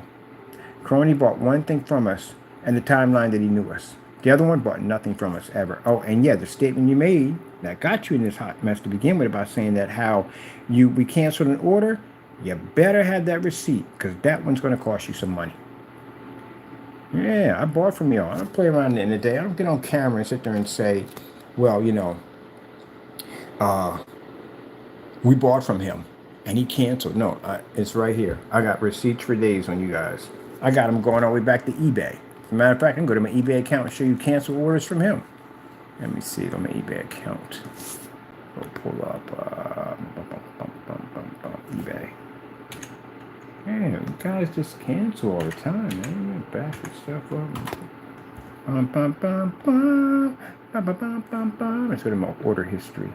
I gotta get what you call purchase history. This is my purchase history on eBay. What do we have here? Crow screen paint right here. It's on my eBay account right here. How much I paid for it? Right there. Right? You canceled the order. You couldn't ship it out. You had to cancel it. There's another one right there. Canceled again. Oh, don't leave the room. Don't leave the room. Cancel. Cancel. Cancel. I got you canceling on eBay. I got you canceling on your own website. Yeah, you can't back that stuff up. That stuff is trash. And we had it down here for testing. I can't back my products because they don't work. Talk too much trash on YouTube. Got my butt kicked.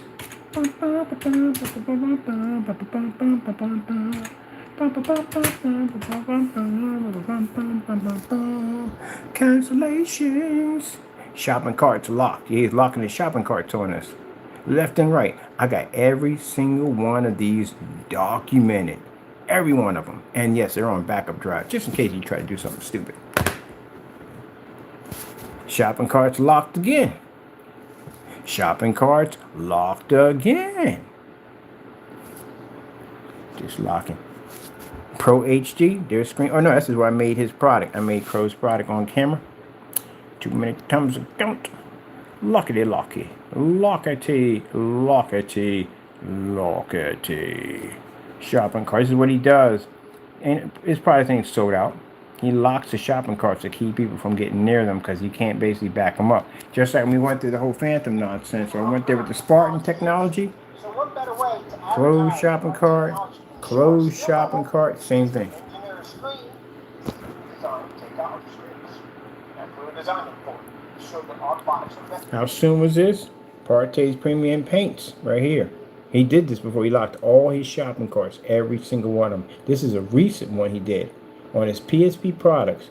Here you see they're all made from scratch. Not over the counter. Right? There you go. So this was previously he got scared and locked every one of these. You know when this happened? This happened when we launched the Spartan on him. He got scared. Right around the time in January, he locked all his shopping carts to make sure we couldn't buy from him because he couldn't afford the cancellation and he couldn't afford to send him back the money because that would have been embarrassing. This is where you removed an entire state. Oh, yeah. There you go. There you go. You locked the whole shopping cart because you was afraid. Now you did it again over here. You locked the blackout. You locked certain ones because you know one, you can't make them, and people can contact him, ask him when the paint was going to be available, and he can't do it. Can't make no sun killer. Can't make FLE technology, so he's been locking his shopping carts. He does this every single time. Now, anytime a shopping cart shows sold out to us, because at the end of the day, we are not ready to launch yet. But there's a massive specification sheet. There's videos on the products. There's test demonstrations on it. And when it becomes available, we sell it, just like the Apex Gamer or the Quasar. But your stuff's been sitting there for a couple of years, and still you haven't sold it. And this one right here, we got you to lock every last one of your PSP products because you couldn't basically open them up in fear we were going to come in and buy it. Now you have the black paint because you can't sell it. I thought it was the greatest screen paint in the world. Hey, that's what he chalked it up to. Be careful about talking trash at the end of the day. Somebody will come in and basically challenge your stuff. Look at this. This is the Vega paint. Got cancellations on all of these. Can't get mad at me at the end of the day. You have to be able to back yourself up, especially if you're talking against me. I gotta go, but let me just give you a piece of advice. When I set my screens up in here, yeah, they're gonna be gorgeous and beautiful as we always do. But remember this: naysayers or anybody else in the day that feels the need that wants to challenge my company, make sure your stuff is backed up before you bring me to your front door, because again, it will be quite embarrassing. Your product will not sell anymore. Now, if you don't bring me up and you're making your own thing at the end of the day, hey, I support you 100%. I'll come into your video channel at the end of the day, say, hey, I like the product you got over here. Guy's doing a good job at the end of the day. I'll give you props at the end of the day. I will. But if you feel the need that you want to challenge me, you will get destroyed. I've been around for too long. I've been doing this for way too long. Black technology goes back longer than 5 years for us. Longer than 5 years. We're beta testers and everything attached to it. So we know more about this stuff. We know quite a lot about it.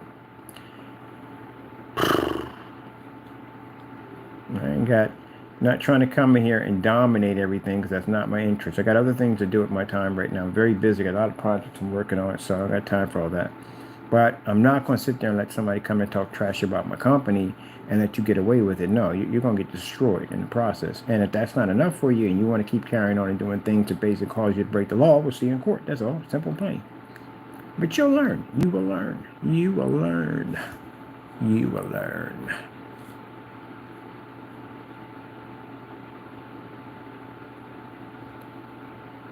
So let me give people that warning. Disappear. Make your product go disappear and be happy, and they leave. I'm not here for your amusement. I'm not here for you to build your company off of me at the end of the day. If you think you're going to step on my head at the end of the day so you can get to the top, you got another thing coming.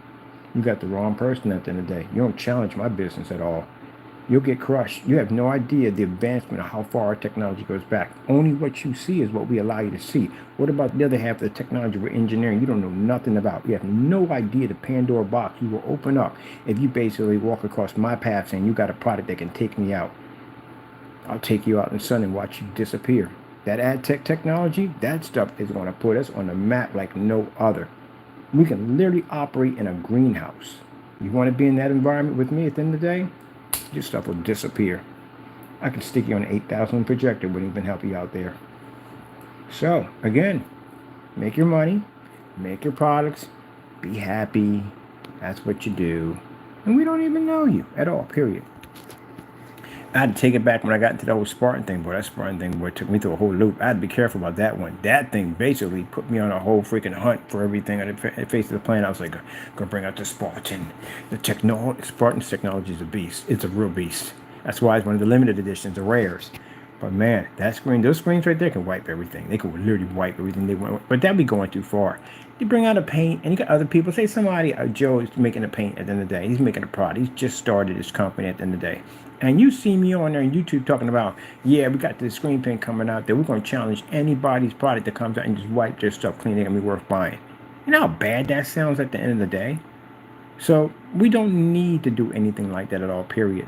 We concentrate on our technology. Hopefully we get another black screen. It's a really good, something that's worth my time. Something that's worth my time to test against, you know what I mean? Maybe that, maybe hopefully we get a certified or something like that. That would be nice. And that's it. And anybody else who's making a product, hey, we wish you the best of luck. I hope everything works out for you. I hope your product sells. I hope you make a lot of money. I hope you become super rich or whatever you want to do at the end of the day. I hope you got many blessings behind that. But don't put my name in something at the end of the day you're not prepared for, because you see the track record of what happens to these people who do it. At least with the other guy who made the screen called Sonic 3.0, he went about his merry way. I wish him many blessings. But yeah, when he sat there and made that statement about how my screen is made by aliens and some nonsense, no, buddy, no. You just get your stuff ripped up. Don't do that. Don't do that. That's why I made that YouTube video. Give him a warning ahead of time. Don't do it. And I haven't heard anything from him since. Good. Make your money, be happy. Leave me the freak alone. You know, they're going to make me design a paint called Cancellation. You don't want that nightmare when those nightmares popping out. We strictly designed that thing for one thing to do only. It means you can't buy it. We don't sell it. It's just designed to take out paints. And we don't need to go down that road. I want to sit here and make my products, do my demonstrations, work on my stuff, continue to make great products for our customers.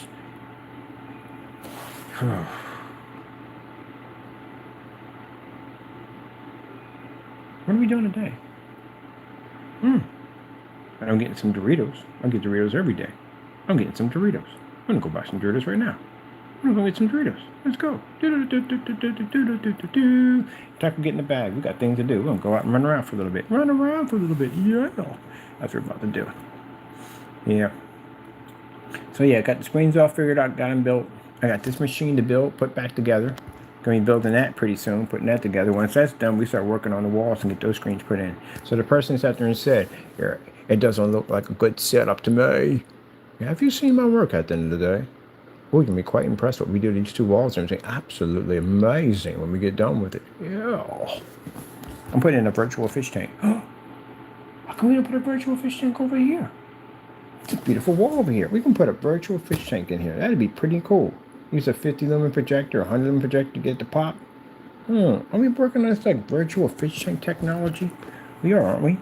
So we can put one here. I got this, the bookcase. I'm going to turn one screen here and one here in the bookcase. So I was going to turn that into a screen and put a projector behind it. We use Ultra Short those for them. We need a big image to pop up. Oh,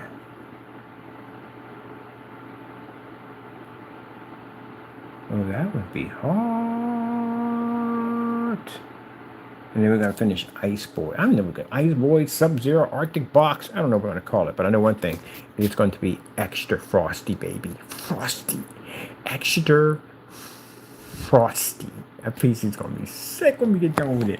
Oh, man, I got a blue board to go with it. I got the blue spreaders for the RAM. I wanted to show you the whatchamacallit, the PC we got for it. We got a nice... It's a little smaller than this. It's about right up to here, but it's pretty nice. Oh man, it's gonna be beautiful. I can't wait to do it. We're gonna have the icicle pops in there, like the icicles in there. We're gonna have the ice pops in there. The cubes, I bought some fake cubes to make them look real. We got that. We're gonna put in there. The Coca-Cola, on the other hand, I wanted to spend $35. I need a glass one. I can't have the plastic ones. The plastic ones look so fake. I need an actual glass bottle. So yeah, we're gonna have to do it that way. As we want to do. And a bottle of water. I want a bottle of water, Coca-Cola, and some ice pops, and an ice tray. The ice tray, I want some of the ice tubes coming out, and I want them like on top of the circuits and stuff like that. It's gonna be freaking cool when we hook this thing up. It's gonna be cool. Yes, it's gonna be cool. Man, so much fun building this thing. I'm so excited about it.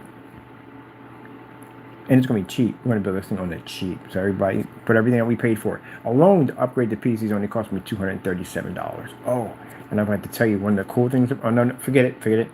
We'll save it. We'll just figure out what we're going to do with the power supply. Power supply is going to do something really crazy at the end of the day. We're going to do something crazy to the power supply. It is going to be insane. You're going to freaking love it. All right. Right now, I need to go pick up gauges. I need to get gauges over at there's a store that got some gauges. I need gauges and a couple of some pipes. We got to build some fake pipes for it. So we're going to do a little shopping and go pick up some fake pipes. We don't need many, but we're going to pick up some fake pipes and some gauges. Definitely. Oh, this is going to be fun. It's going to be a fun PC. A fun PC. Now, understand that the silicone basically sometimes gets off a really heavy scent. So we're going to put a vanilla scent to it. Yes. Vanilla. Then I'm having a cinnamon. Oh, my joints almost done too. That's the one thing. I like that the air freshener they have in here. I had snacks in there. I like the air freshener that they have, right? These are good. I like these. These are actually fantastic. Those from Bed Bath and Body and Beyond. I can't pronounce it, but running. That's all the way out in Franklin Mills to get them. It's a little, not Franklin Mills, all the way out to the mall to get those. A little farther out. I can't get them anyplace else. So you gotta use the same one to go with the same machine. I have these already. This one's actually pretty good. I like this one right here. This is actually pretty good. You combine this with an air cleaning machine. Oh my goodness.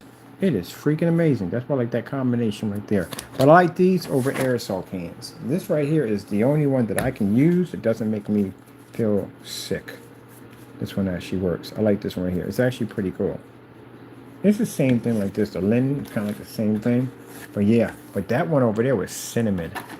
Oh, make you want to eat every day. Rice pudding, anything, gingerbread cookies, gingerbread houses, whatever. Because that cinnamon smell, oh my goodness, man. Freaking crazy, man. It's almost done already almost done.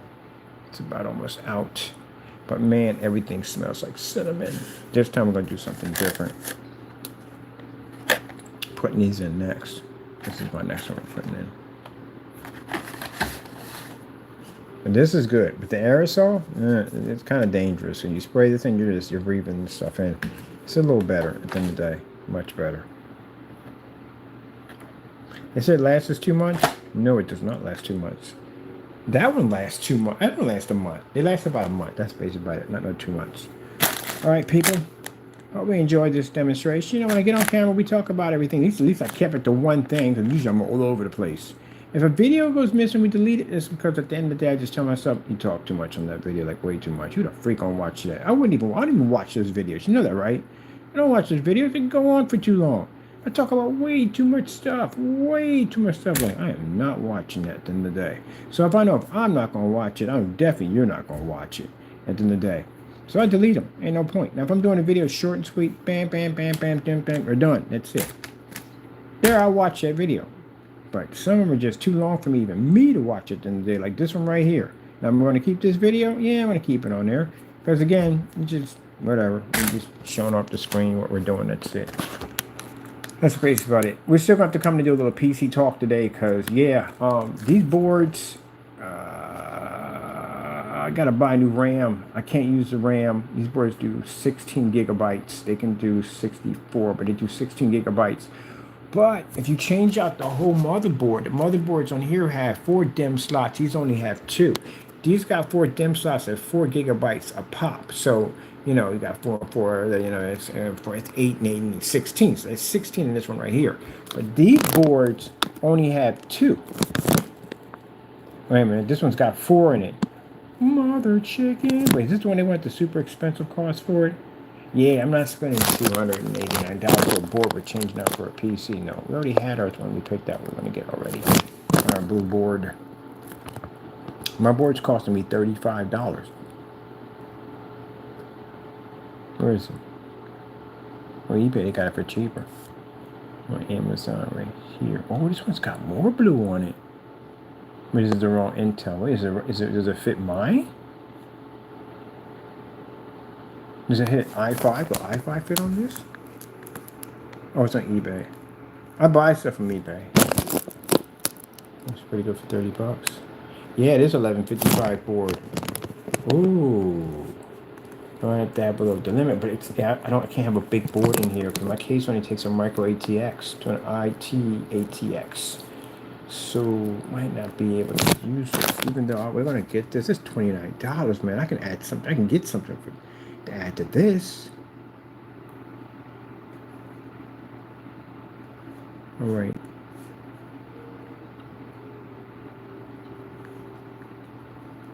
When I saw,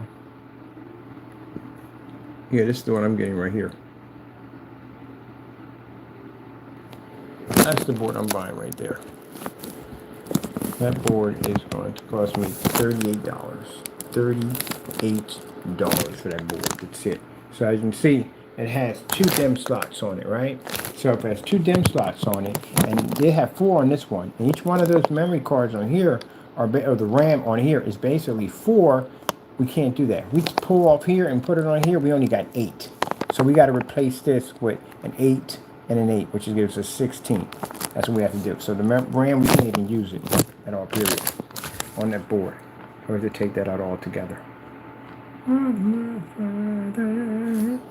Okay, not like that blue they have in here. We're going to put some ice cubes in this baby.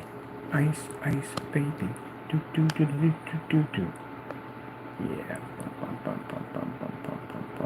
Change the AM socket. Yes. We want to build something insane, people. We want to make an icebox. It's got good reviews on it, so I was like, yippee-ki-yay! And that board over there, someone was asking about this one. This one came from over, I think, in China, I think it came from. Actually, pretty good. I like it. I like it a lot. I did have an issue with the whole freaking where the headers were at. That freaking triggered me right there. Like, how the frick are we plugging this in? Like, it didn't sit there and say on the board exactly where the power switches go at all. So I literally had to come in here and bring it up and figure out where it was at. And it was a bit odd for me. So now see, same thing with this. See that right there? They don't tell you where they're at. But guess what? It reacts the same way as this one at the end of the day. It's almost like the same similar company. PCI Express 16. And we got to change out the video cards too. Video cards have got to come out because we have to. I'm putting these. I'm putting the 1660s in these.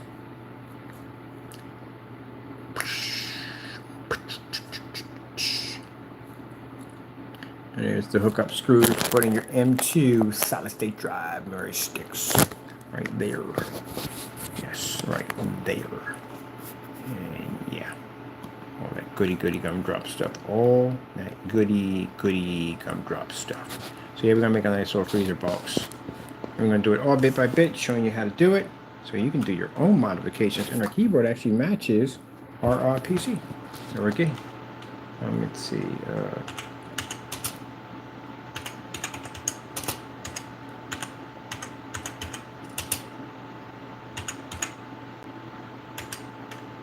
I love building computers. I do.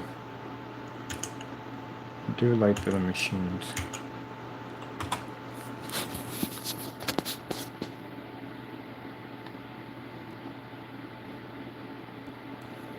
Getting these white lights. So all the white lights, white lights in there. Oh man, it's gonna be beautiful. I can't wait to get it done. I can do this all day. Just build PCs all day. All day, just build machines. Test and building, test and building.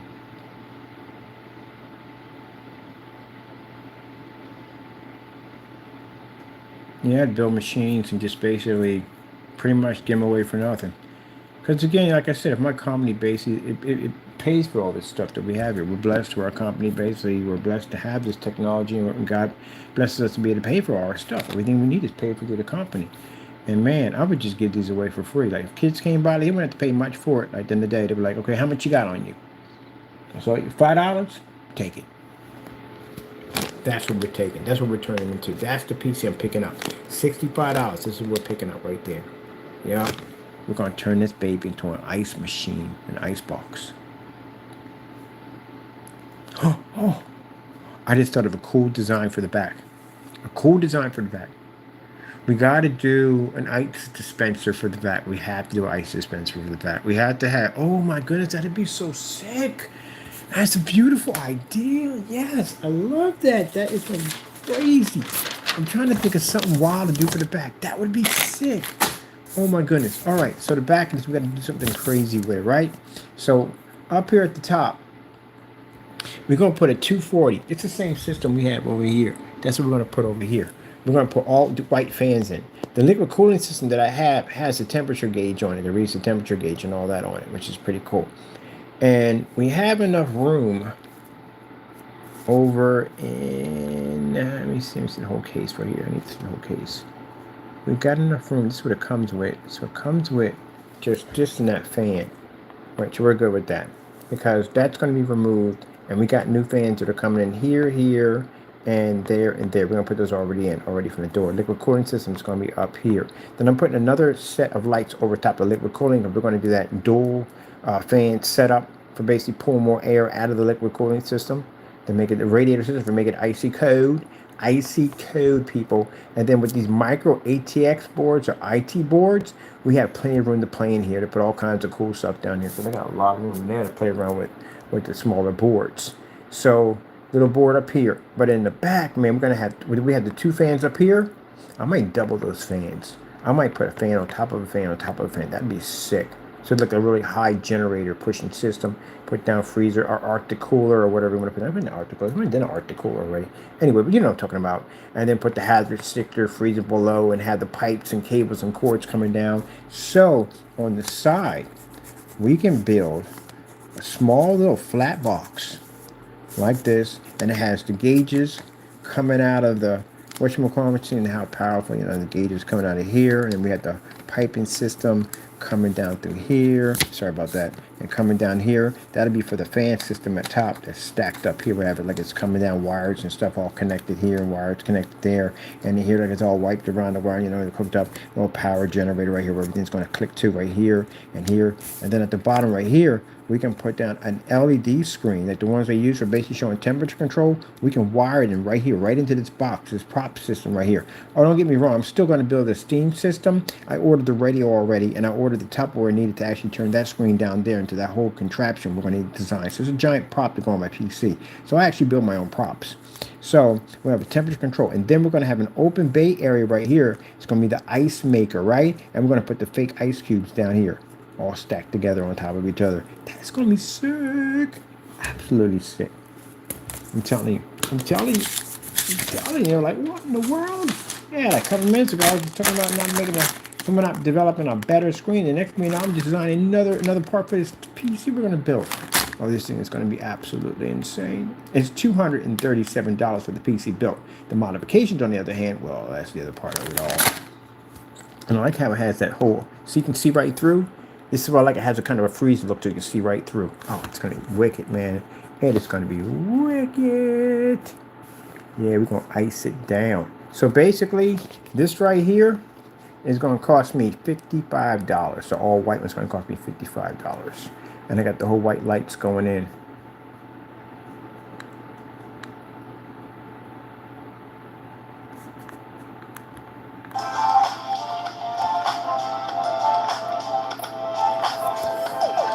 Extra icy. Extra icy.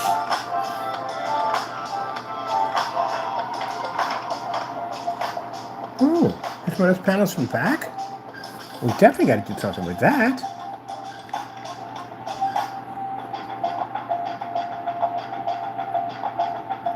We got people in there. Mine's going to be calling up ice trays and stuff in there. Freaking soda freezing in the back with ice coated all over them. So yeah, I'm going to have the Coca-Cola is going to be sitting there. It's going to be like a form of ice where the fans are going to be stuck into ice around the fans. Everything's going to be embedded in ice, and the Coca-Cola is going to be sitting in the corner, tilted to the side, and you can see where the frost. We're going to give it a frost look to it. It's going to be crazy sick in there. Then we're going to put an ice dispenser on the back. So on the top of this, we're going to put in fan, two fans up here. So we need two fans and another two fans on top of that. And then we're going to basically build a whole piping system. It's going to all come down here like this. Includes a little refrigeration unit right here. And it's going to have ice sticking out of it. Oh, yes. All right, people. I got to go. I got things to do. Be safe out there. And God bless.